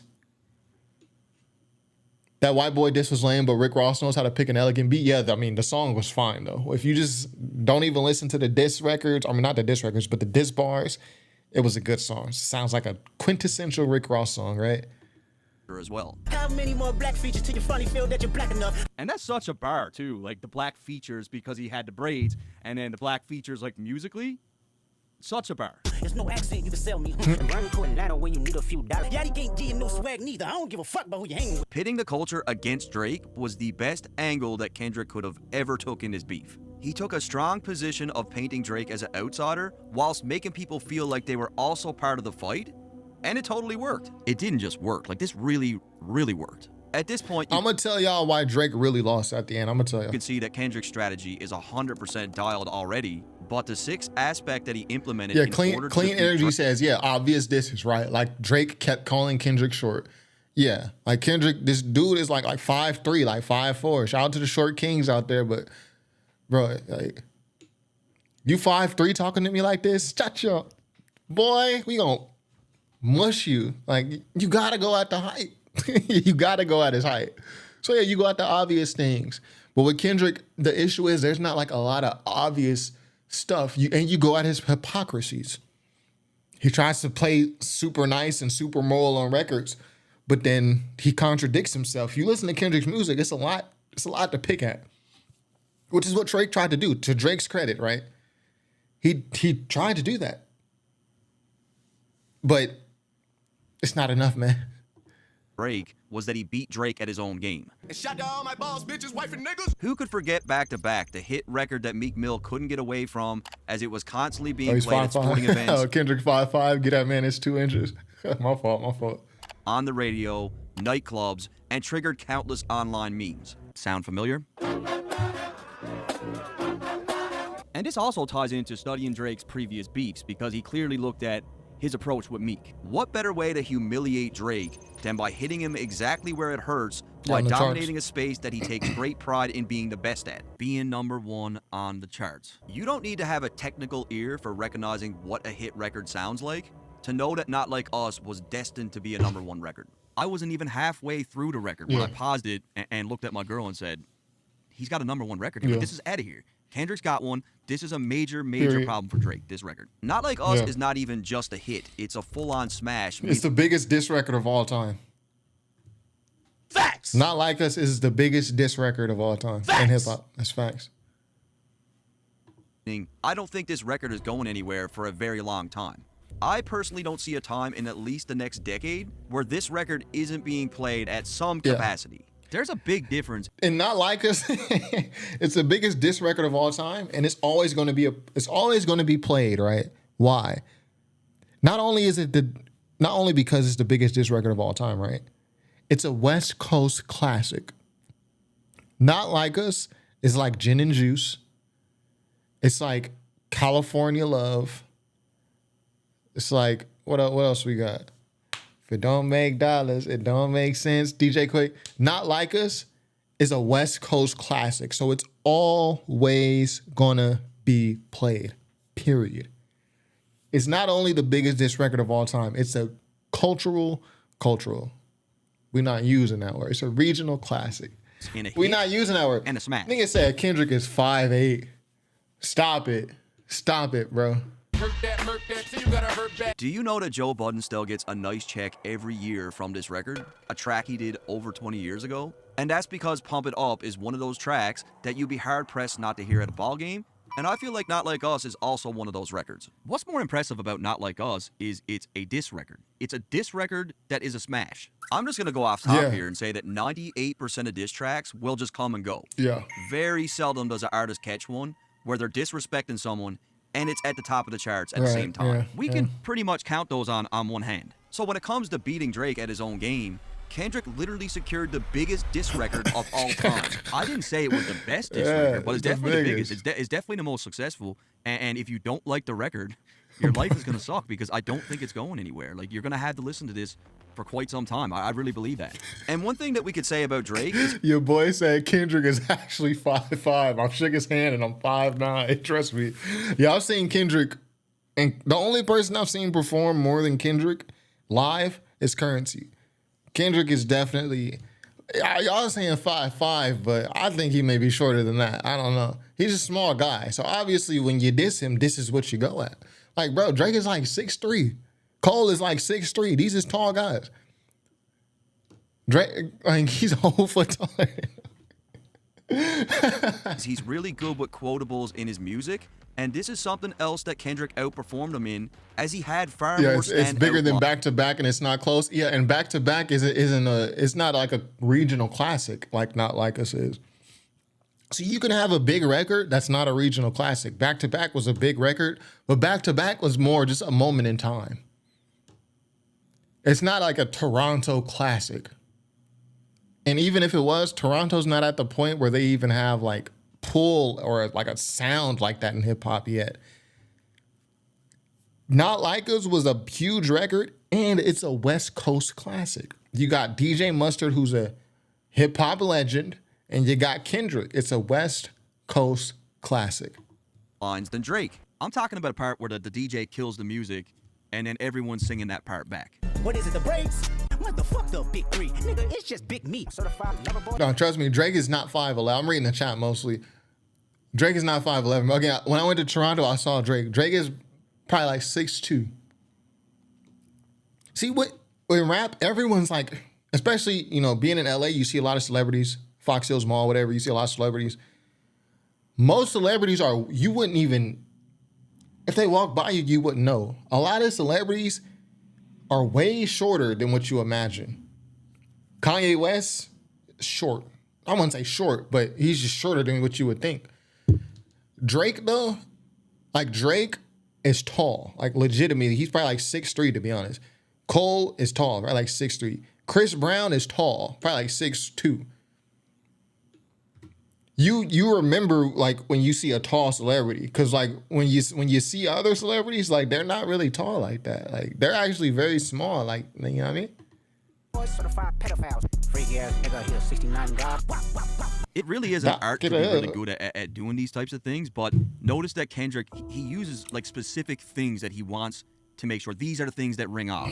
These are the things that I want people to remember, and all that's done with intent. Next, I want to get into some noteworthy items that Kendrick used that I can't really group into a category, but they're all equally as important. Sure. These are all still huge factors in the beef and how he won. First off, the public's perception of Drake, even before this beef started, wasn't really at its best. People were shitting all over his last album, and then he had beefs with a bunch of other artists. The optics of all the issues that Drake had with other people over the years had completely compounded, and it was one of those things where people would say, is it really all these other people that's the problem, or could it be Drake? And all this did was really help Kendrick's moral man. Elizabeth, she said, is Vince Staples tall? I've actually never seen Vince Staples in real life, which is weird because I lived in Long Beach for a while. But I never, like, I lived off Cherry and Carson. Vince Staples, if you're watching, which you're not, you know where that's at. I lived off Cherry and Carson for a while. And yeah, I've never seen Vince Staples, actually. And the game is tall. Game is tall. Where it's like, game is okay, tall. I'm a really good guy, but like everyone's hating on this guy. Could it really be me? It really helped. Next, the two artists lead completely different lifestyles. Kendrick has maintained a very private life, while Drake has been highly public. Drake's history includes a bunch of beefs and scandals where Kendrick had plenty of material to draw from, while Drake didn't really have much data at all. Kendrick's a tough person to go up against in a beef because there's not much there, aside from his art, his music, and maybe a few things you might have heard about him. Another brilliant aspect of Kendrick's approach is his use of subliminal Easter eggs. That weird noise at the beginning of 616, which drove me crazy. What is it, The though? KTW. Did they ever uncover what that was? Also drove me nuts. That looping sample that he used that sounded like it said Boy Wonder.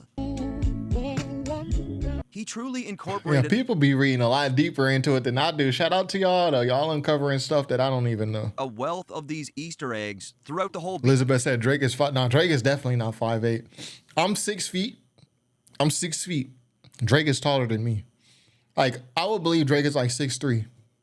Like, I'm 6 feet. Drake is taller than me.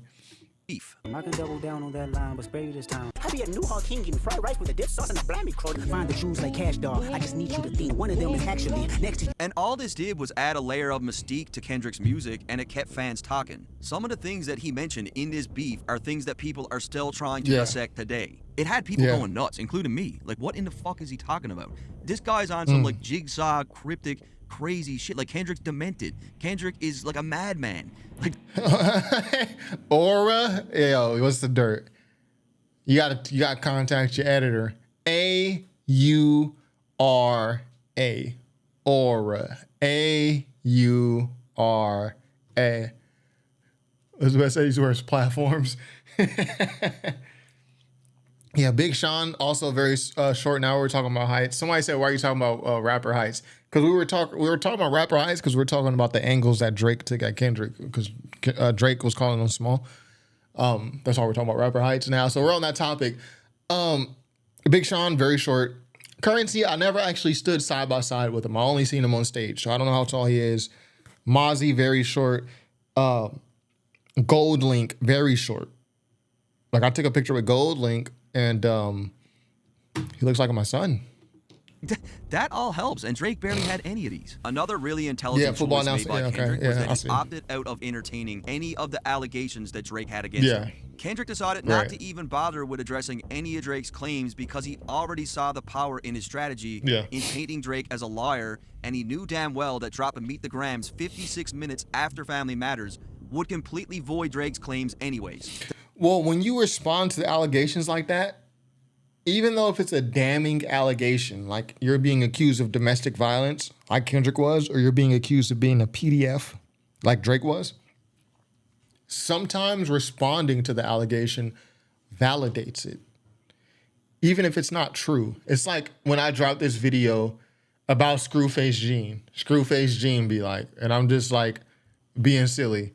If Screwface Gene, he knows not to respond to this because then it validates me. Like, you just ignore it. Drake responded to the allegations, and then his explanation made him look even weirder. If I was messing with young girls, I promise I would have been arrested already. I'm way too famous for that. Like, what? What? Like, it made him look a little weirder. Whereas Kendrick, he just like, he had the domestic violence allegations, and he was more so like, I'm not even going to respond to this. I'm not even going to dignify this with the response. F this dude while we covering him. Who you talking about? What's the dirt? DM? John, what's the dirt? Like I said, I have no issue with what's the dirt. I'll kind of recap. We only got 2 minutes left, so I don't mind doing this again because I do want to shout out my guys. I had some YouTube stuff, questions. I had questions about YouTube because like there are some things that I'm currently going through. And I asked like, I always try to ask the biggest YouTubers that I know that follow me that I can contact for advice. Because I have this thing where I don't ask for help, or I'm trying to stop doing that. I'm trying to like ask for advice. Anthony Fantano was one of the people. He was the first person to respond to me. When I asked him the question, he was the first person to respond to me. The needle drop. The other person to actually respond and give me good advice on what I needed help with was that boy, Luesta. Shout out Luesta. And the other person was What's the Dirt. So, like, I know you guys might hate What's the Dirt. I don't have an issue with What's the Dirt. He's, all the times I've spoken to him, he seems like a cool guy to me. And when I need help with something, he responds. Like, he helps me. Like, I don't feel like he's being nefarious. I know you guys may not like the angle he takes in videos. I've expressed to him directly, bro, you be reaching a lot. And he'd be like, I know. You know what I mean? So yeah, that's why we're reacting to What's the Dirt. Let's get back to it. The man set the whole thing up so he didn't even need to respond. In fact, what he did was Kendrick placed the ball right into Drake's court, making it so that Drake had to address Kendrick's allegations. Yeah. Why do you think we got the Heart Part 6? Yeah. I'm way too famous for this shit you just Horrible. At the end of the day, Kendrick was waiting for this moment for a very long time, and it shows. He crafted an impeccable strategy that included 1, the moral man tactic. Armin said I'm compromised. Making this a battle of good versus evil. 2, he understood the power of validating the public and their overall perception. 3, see, I don't think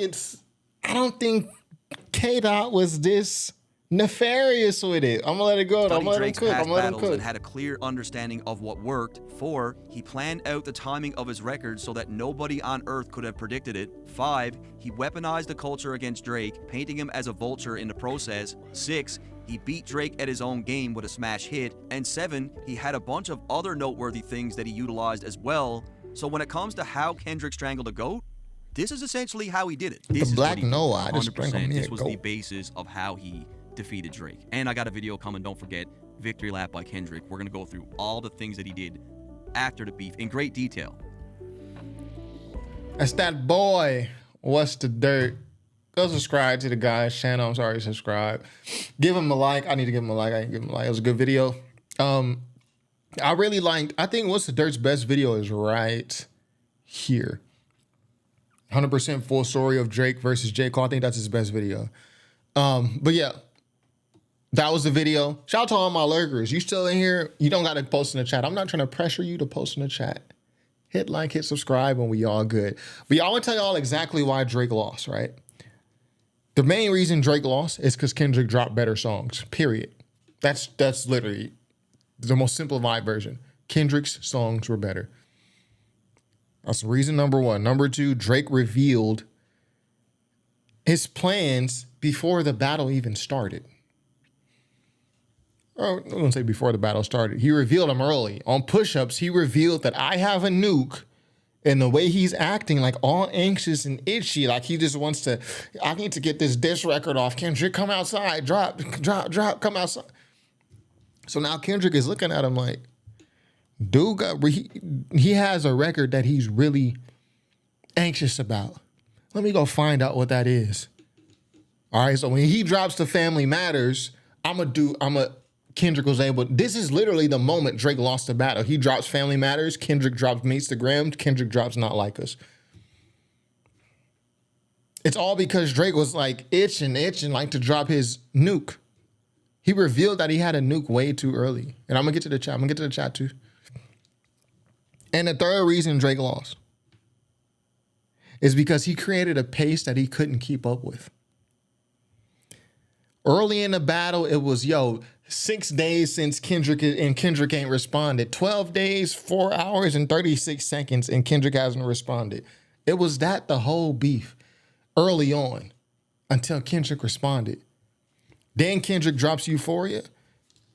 And once Kendrick drops Euphoria, it's okay, that obviously Euphoria is not a knockout punch.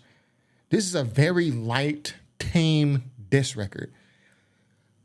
So because Drake is sitting on Family Matters, this is also a reason Drake lost. He had Family Matters and he's thinking too much. When do I drop this? That's all he had, by the way. He had Family Matters and that's all he had. By the way, Kendrick had a whole bunch of stuff. But Drake is trying to find, where do I, okay, Okay, he dropped Euphoria. Okay, I'm not gonna drop Family Matters just yet because that's not his knockout punch. I heard that Kendrick has had a track that he's been sitting on for 4 years. I'm gonna wait until he drops that. Okay, then Kendrick now you already revealed your whole strategy, right? Now Kendrick knows this. Okay, boom, here's 616 in LA. I'll be went back to back on you. Balls in your court, buddy, by the way. Like, balls in your court. If it's chess, I'm looking at that timer. You running out of time. Balls in your court. So now Drake is like, oh, he went back to back on me. That's my back to back is my move. All right, let's do the video. We drop Family Matters. Everybody already knows you're sitting on a nuke, what you consider a nuke. And Kendrick is already game plan for this. When he drops Family Matters, what he thinks is his nuke, I'm going to drop my record right after. Boom. Suck the whole life out of Family Matters, Family Matters is a good song. And it doesn't matter. It doesn't even matter what Kendrick said on Meet the Grams. Everything was a lie. It doesn't matter if it all was a lie because it served its purpose. Drake created a pace that he could not keep up with. Now he done dropped Family Matters and it looks like he has nothing left.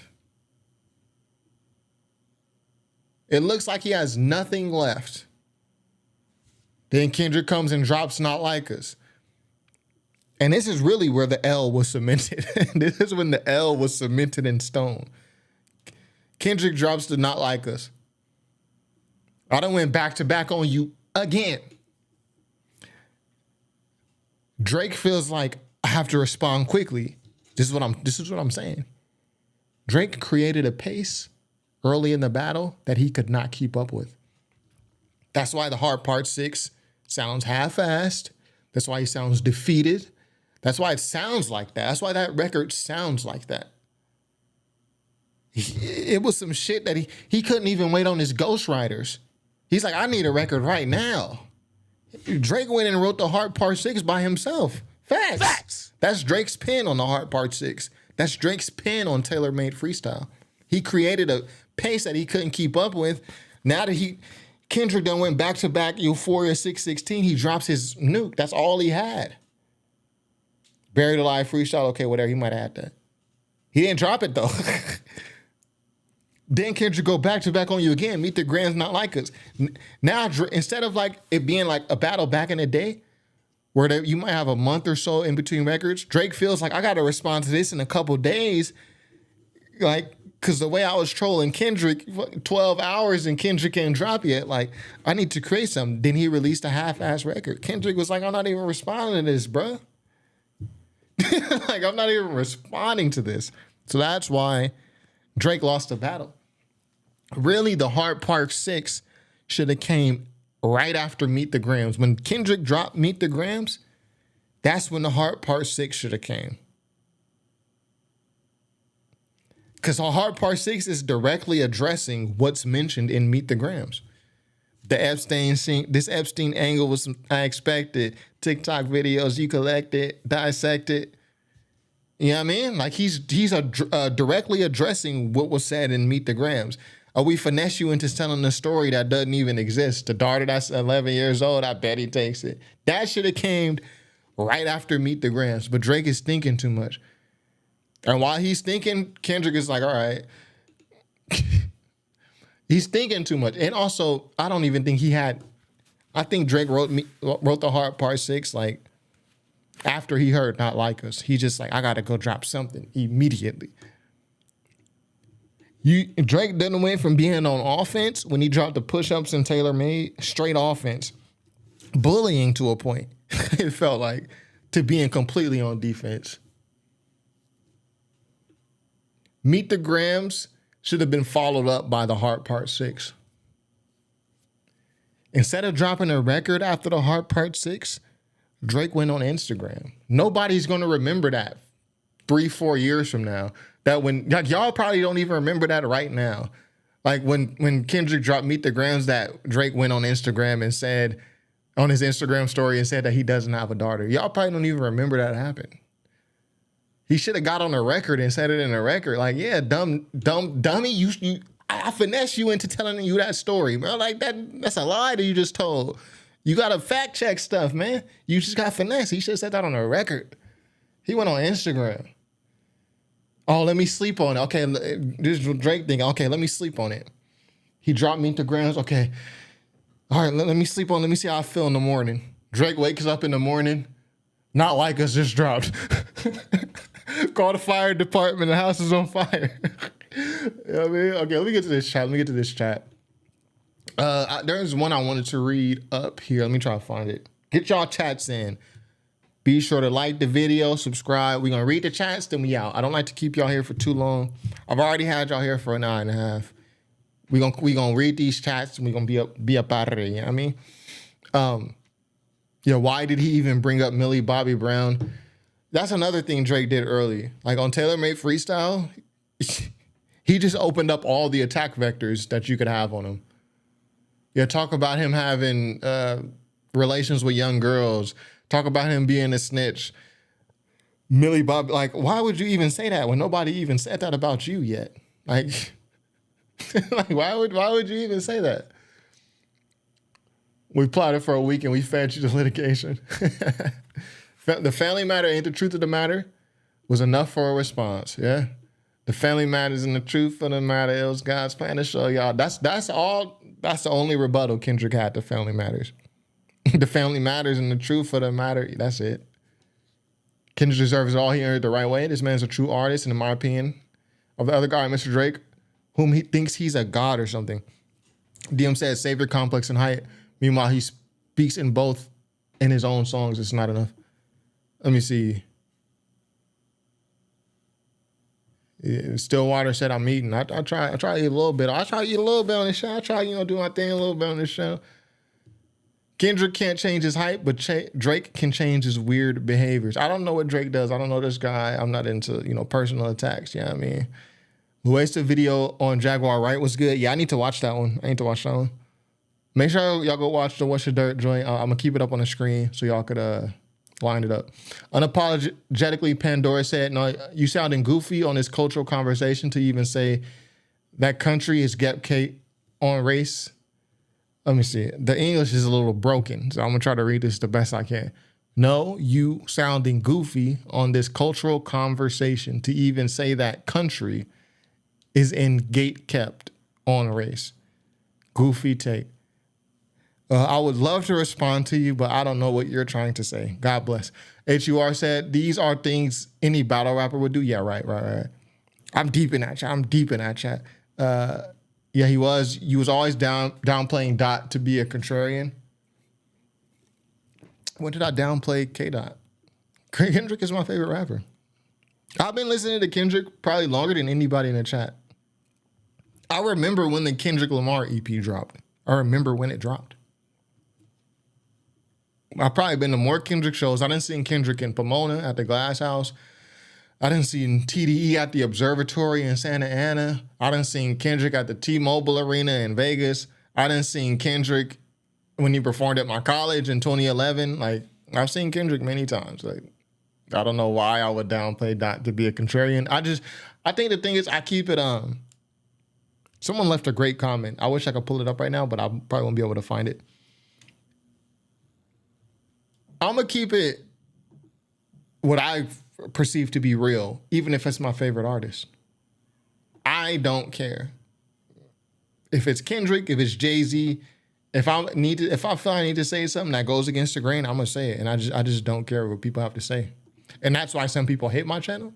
And then that's why some people love my channel. It just is what it is. It is what it is. Kendrick really amplified all the issues people were having with Drake in the first place, right? That's all it was. What's the dirt? I think he kind of more so views it as like this maniacal grand scheme that Kendrick had to take down Drake. Whereas I think Kendrick, the reality of it, Kendrick was just pointing out the obvious. Shout out What's the Dirt? A broken clock is right twice a day. Shout out What's the Dirt, man. He's got a great channel, man. Great videos, great production quality. He works on his videos way longer than I do. What's the Dirt take weeks on a video? Y'all, I'm trying to make my video, get that thing out there same day. I hate that Strangle the GOAT line. Stop complimenting each other. That's funny, HUR, because I actually never looked at it like that. But he is a GOAT, though. Drake is a GOAT. Drake is one of the greatest of all time. I mean, we can't avoid that. He created a pace that he couldn't keep up with. It's so real. I mean, that's just facts. It just got too much for him at the end. He dropped Family Matters and said he was going on vacation. The arrogance was crazy because he had dictated the atmosphere for it. Yeah, that's why at the end of Family Matters, Drake goes, "You did. You did." He thought that was it. He's like, yeah, nobody responded to this. Nobody responded to this. Kendrick was like, I'm going to just drop right after you. He played his hand way too early, Drake did. I want an answer to this question, Troy. Why do people accept that Drake somehow didn't write Family Matters, but can't stop crying about Kendrick not writing all of 616 according to you? Well, what Conscious getting at is I have this theory that Ab-Soul helped write some of 616 in LA. Some of that does not sound like Kendrick's pen. I've said it since the first time I heard it. This don't sound like Kendrick. Some of this.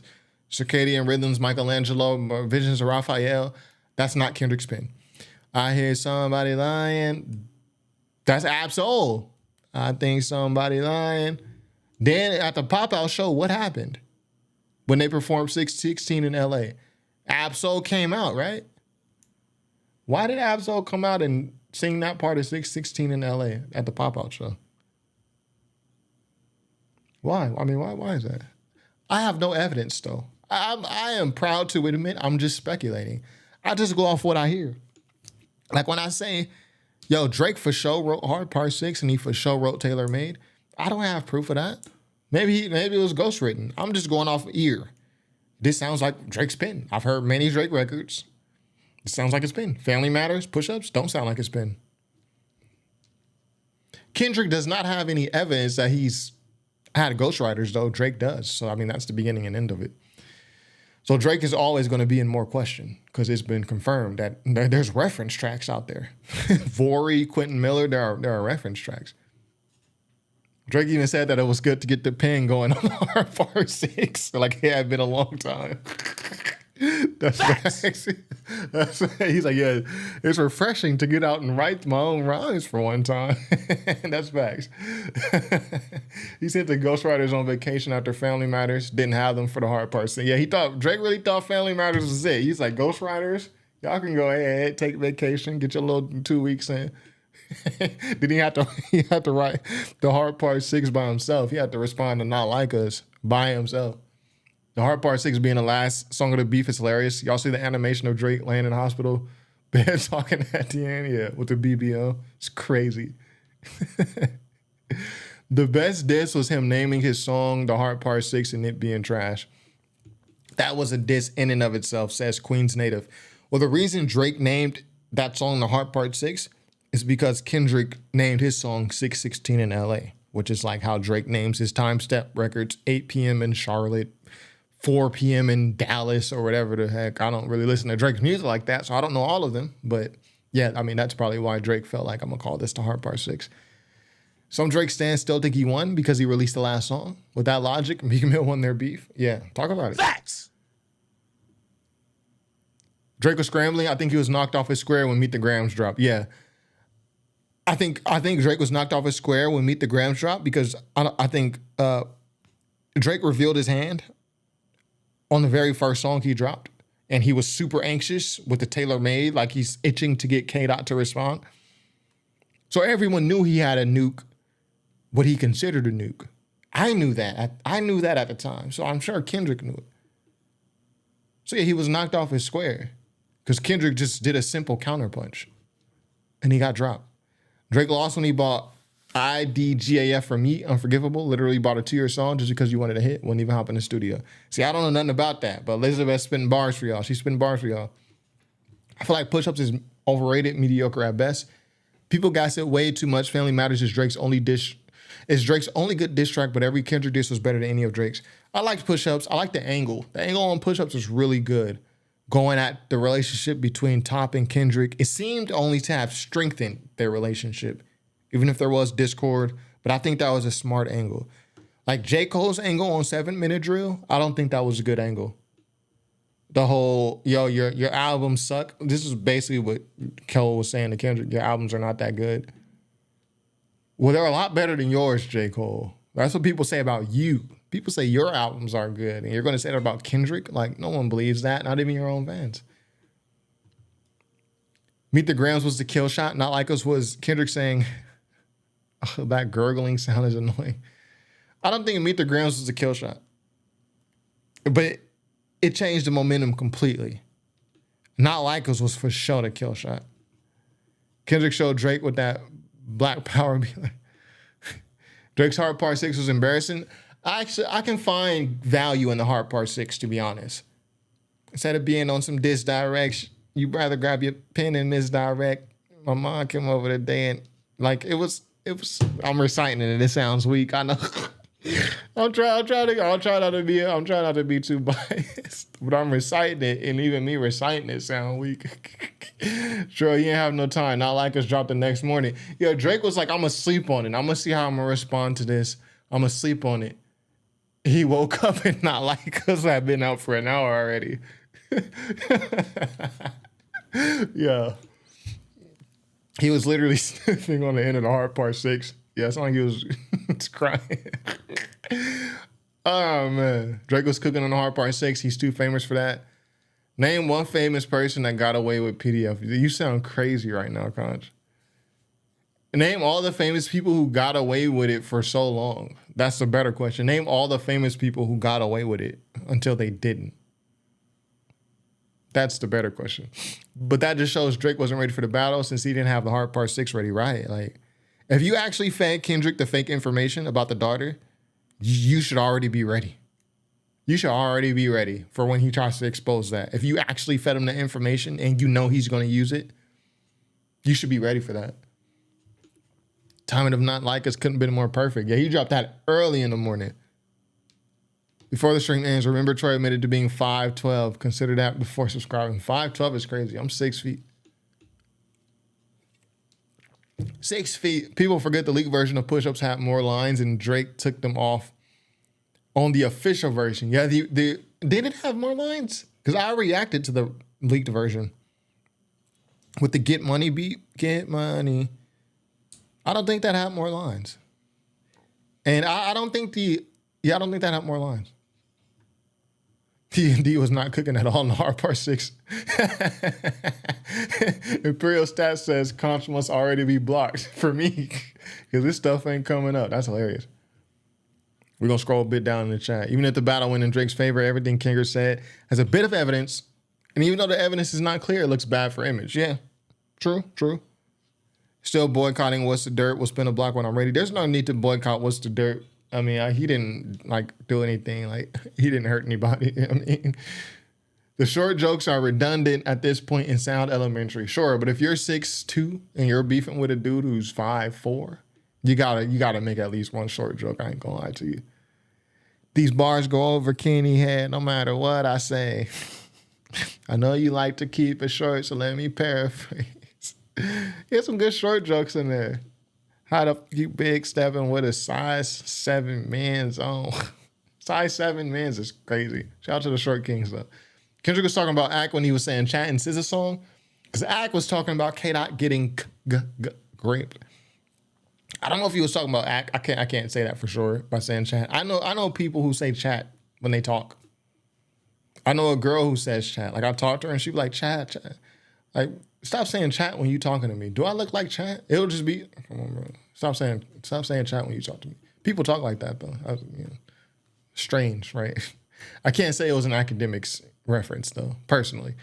Every streamer says chat. I mean, it's literally a chat that I'm talking to. Every streamer says it. Candice of the Land said, dang it, I'm late. Was the What's the Dirt video trash? I don't want to give it any views. Well, you can always go watch my videos again. You can go watch my live videos when they're done. This is how you do it. You're on my channel, right? youtube.com/@top5troy. Just click live. You can rewatch all my live streams from the beginning at your own pace. Conch, the song is irrelevant. I'm just saying he can't actually right now. Y'all arguing with Conch. Conch be trolling y'all. I ain't gonna lie to you. How would you feel about Jay-Z coming out with Kendrick to do a remix of Kill My Vibe at the Super Bowl? I would like that. I don't think a lot of people remember that remix, though. I don't think a lot of people know it. I think Kendrick should do TV Off. He should do All Right. And Don't kill my vibe. I would like him to do that. Turn his TV off. Turn his TV off. You gotta do TV off. Where we at in the chat? Y'all talking about this IDGAF record with Drake. I don't listen to Drake's music anymore. My last time listening to Drake's music was Dark Lane demo tapes. I was like, there's no point in me to continue to listen to this stuff when I don't enjoy it. There's no point, man. Even if for views, I'm not even gonna watch this for views. Like, I'm just getting headaches listening to this. This is 2020. Do you still think Kendrick has another album? Yes, but I don't think he's gonna drop it. Kendrick is gonna do his GNX tour, so that just confirms that he's not gonna drop an album because he's touring off the GNX. So he's for sure not gonna drop another album. Not this year, not next year. Maybe next year, end of next year when the tour's up. But I don't know. It's hard to gauge when Kendrick is gonna drop again, to be honest, because he's got the GNX. He's gonna tour on that. That's gonna be a couple months. Yeah, it's hard to gauge. TV off was made for the bowl. Bet he has an orchestra for it. He got to have an orchestra. It's a Super Bowl. People watch people react to What's the Dirt. Don't click it. Now go show the guy some love. What's the Dirt didn't do nothing to y'all, man. What y'all doing? Yeah, it's a streamer thing. Yeah, the whole chat thing is just a streamer thing. It's not only an act thing. Act didn't invent it, and Act won't be the last one to do it. Everyone says chat. How does Wayne feel about Drake making fun of Kendrick's heights? Just at the same time. According to Wayne, he doesn't watch anything, right? Have you heard all these theories reaching about Kendrick? They said all that stuff and he still ain't dropped that extra album. I think Kendrick I think he's in that mode where he's created a lot of music. He got inspired thanks to Drake. We got to thank Drake. Salute for getting Kendrick out the sunken place. I think he's in that mood. And so I think he has an album's worth of music. But since GNX did so well, he doesn't have to drop it. And that's just the sad part. I don't think we're going to get another Kendrick album for at least another year. Maybe at the earliest, absolute earliest, next November. Kendrick, the type of dude, take 4 years off, 5 years off, whatever. I've never been a fan of this part of Kendrick. And Kendrick was not always like this. Kendrick used to post on social media frequently. He used to talk to us, and he used to drop albums every year. Then he just stopped doing that. So, What's the Dirt show that his opinions can be bought and paid for? I don't know if who do y'all think is paying? So chat, tell me this: who do y'all think is paying What's the Dirt to say opinions? Is it like the Happy Dad thing, that like the hard seltzer? Y'all think the hard seltzer company is paying What's the Dirt to say bad things about Kendrick? Who do y'all think is paying What's the Dirt to say opinions? The video we watched, it's not even, he didn't really say anything damning about Kendrick. He just said what he thought his strategy was. I mean, I really Happy Dad plus steak. So y'all think Happy Dad. So let me put this up. No, let me just get this straight. And I don't want to make anyone feel stupid, right? But y'all think Happy Dad, which is a hard seltzer and tea. Seltzer is like water. So they put alcohol in water. Carbonated sparkling water. And tea. Y'all think this company has it in for Kendrick? Why? Why do y'all think that? Chill Bro says, you don't sound like a Kendrick fan at all. I'm from San Diego. I've been listening to Kendrick since 2008. I mean, I don't know what to tell you, bro. I mean, I'm not going to prove when I'm not a fan. You're right. I'm not fanatical about any rapper. I don't know these guys, but I've been listening to Kendrick's music for quite a while. Zoom out. Do you have a Happy Dad box behind you?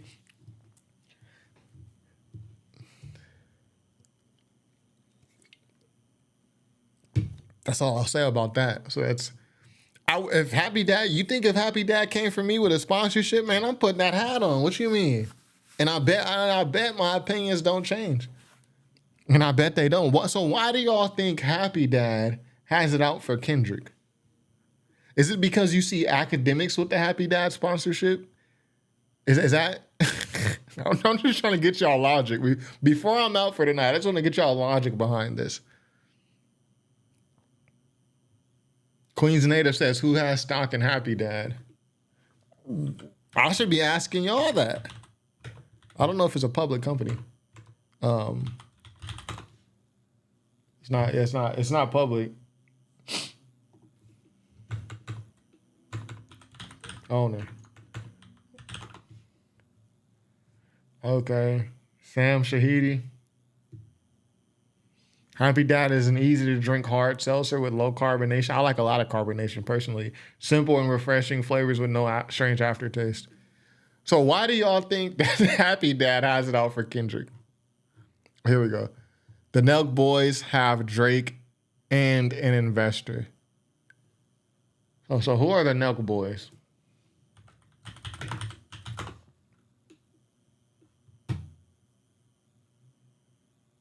So what do the Nelk Boys own Happy Dad? Because it says here that Sam Shahidi. Is Sam Shahidi one of the Nelk Boys? I'm just trying to I'm just trying to see what y'all issue is. So this is one of the Nelk Boys? Oh yeah, he's a partner of the Nelk Boys. Let me see.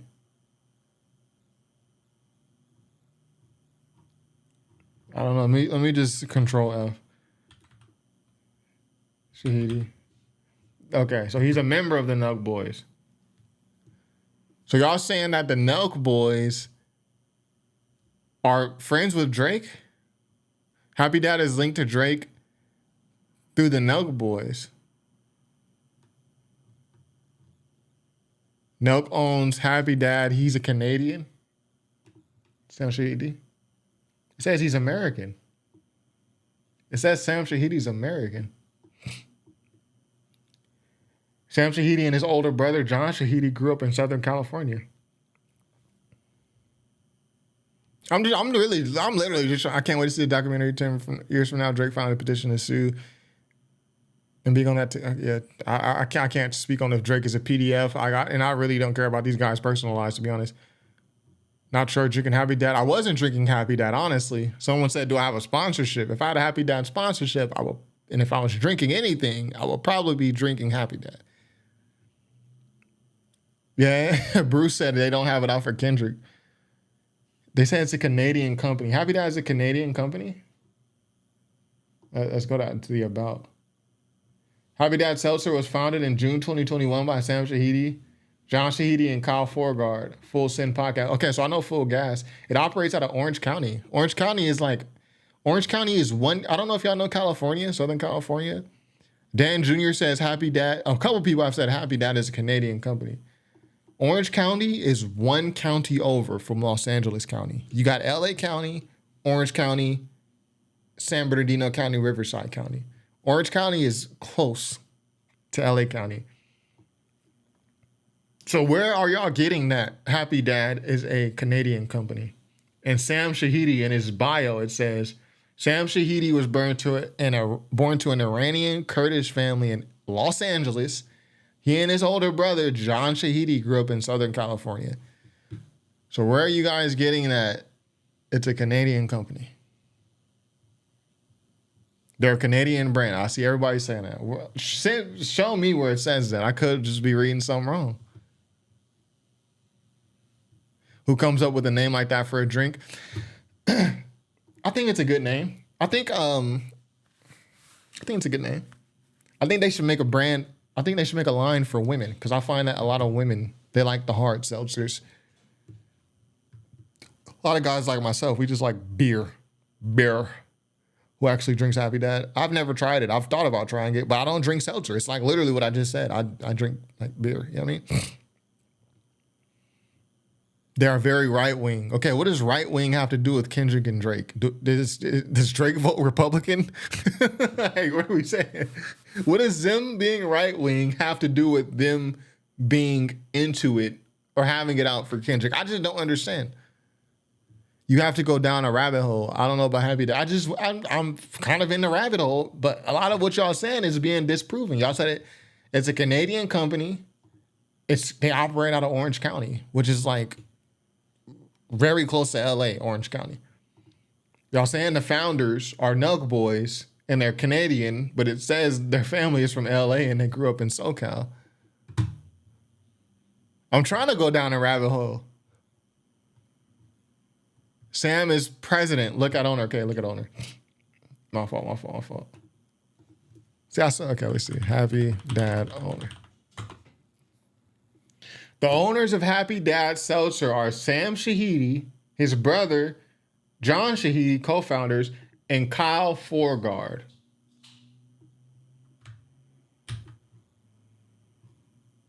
So who's the owner that y'all are seeing? Kyle Forgard, where is he from? He doesn't really have a bio yet. But at least 2 out of the 3 founders are from LA. Their family's from. Sam is president, look at owner. Sam is the co-founder, right? That's what it says, co-founder, CEO and co-founder. And his brother, co-founder. Happy Dad sponsors streamers, and they're all linked to Drake in some way. What do you mean? Wait a minute, all this time Happy Dad was repping the West Coast? Are people telling me they from the West Coast? I'm trying to understand why y'all think What's the Dirt is compromised, and y'all are saying because of Happy Dad. But then everything y'all are saying about Happy Dad is just not passing a basic fact check. Like, I'm really not even trying to be a butthole here. Like, I'm really just trying to get to the bottom of this. Yeah, Zero said y'all all over the place. Yeah.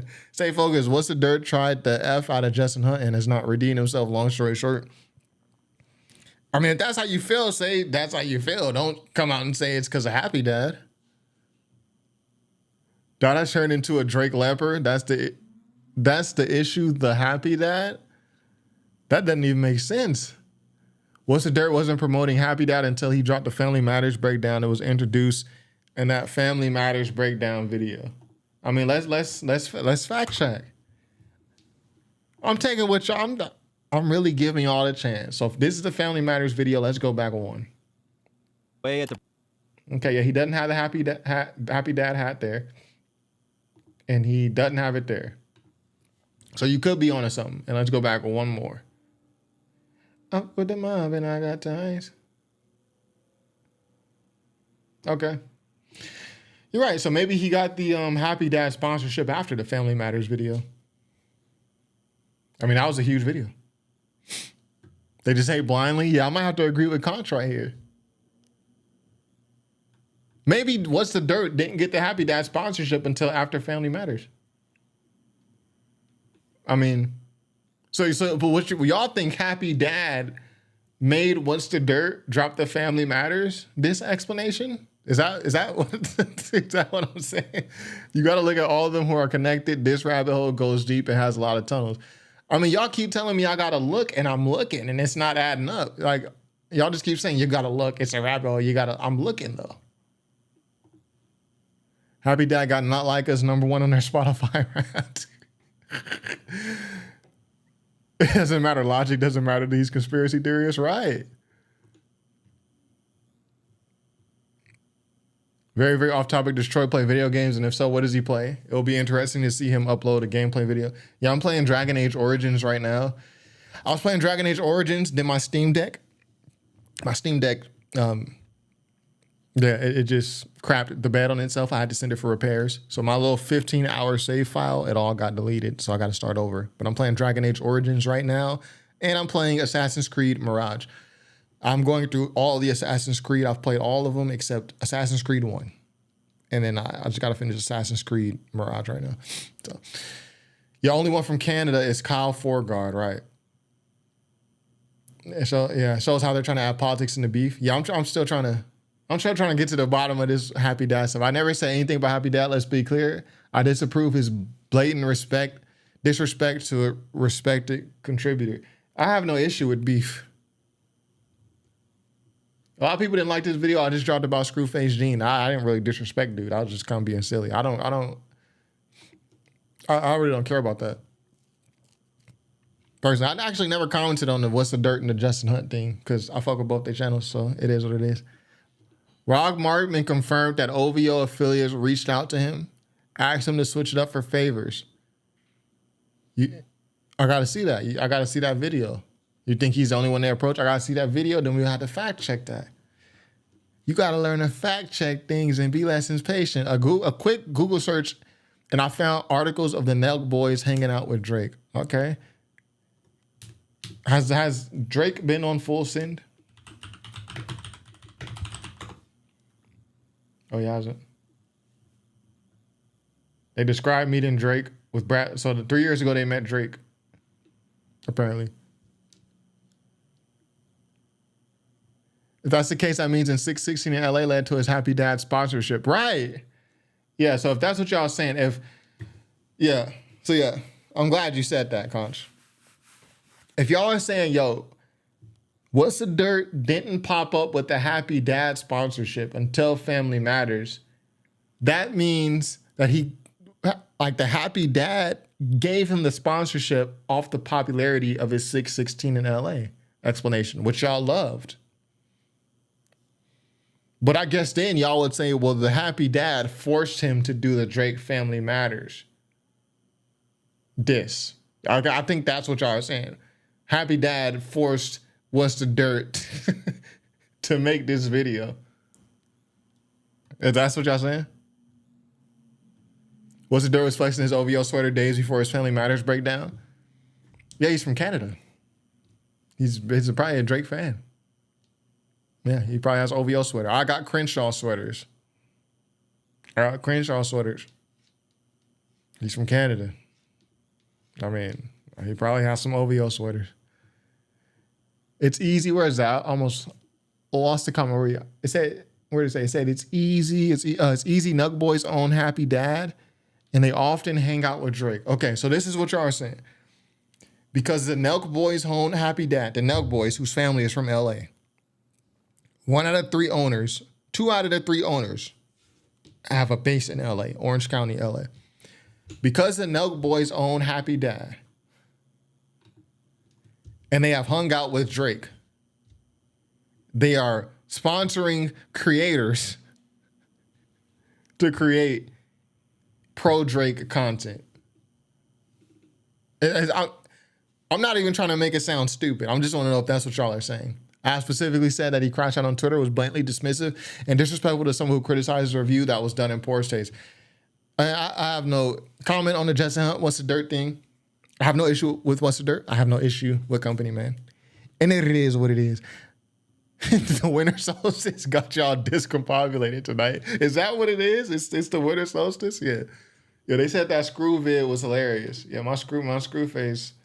I'll be silly sometimes, though. It's no beef. I mess with all the creators, you know what I mean? But this was hilarious stuff. I ain't gonna lie to you. Elizabeth said, What's the Dirt has an annoying face in the story. Yeah, I mean, if that, again, I'm a fan of just people saying what they feel. If you don't like him because he's white, if you don't like him because you don't like his face, just say it.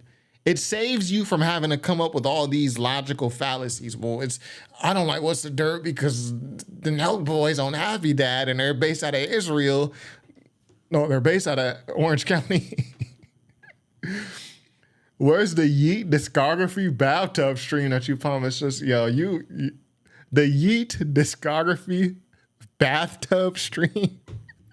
This is a sick Negro. Yo, what you want? What you want? Yeah, Seltzer Company forced What's the Dirt to make a YouTube video. Okay. Yeah, nothing on this earth is crazier than people in the comment section being wrong, wanting to argue or asking questions instead of just Googling. Oh, yeah, all I did was Google this stuff. Y'all tell me Happy Dad is based out of Canada. I just Googled it. It's based out of Orange County, California. Orange County is literally the county that borders Los Angeles County. If you don't know anything about California, Orange County sits between the Inland Empire and Los Angeles County. It's very close to LA County. Y'all telling me the owners are from Canada. We looked up 2 out of the 3 owners. 2 of them are brothers, and they grew up in Southern California. Y'all telling me it's like these deep rabbit holes I got to go through. I'm just doing basic research, and it's just, I love y'all though, man. I love y'all though. Happy Dad wants to know, where do you rank GNX on the discography? GNX will be second to last in Kendrick's discography. Last is Mr. Morale and the Big Steppers. Yeah, you got Section 80 number one. I'll probably have Section 80 number one too. Either Section 80 number one or Good Kid, Mad City number one. Family Matters Breakdown is 2 hours long. Enough said. I don't know. I can't speak on that. He's stuck on the Happy Dad point, but won't touch that Rob Markman point with a 10-foot pole. I would need to see proof. DM it to me. Y'all are welcome to DM me on Twitter. DM me something. I feel like the only person that DM me stuff is Zero. Xero. Zero in the chat. He DM me stuff. Y'all react to this, react to that. DM me some stuff. I would need to see the video and confirm it. He straight up called the company man Carlton. I might have called a few. I ain't gonna. I live in Central Cali, aka Hell, California. What, Zeus Cleopatra? You live in Merced? You live in Kern County? Where you live at? I actually been all over California, but I've only ever driven through Central California. Like when I drove from the Bay Area to LA. That's the only time. You in Merced, ain't you? Don't lie.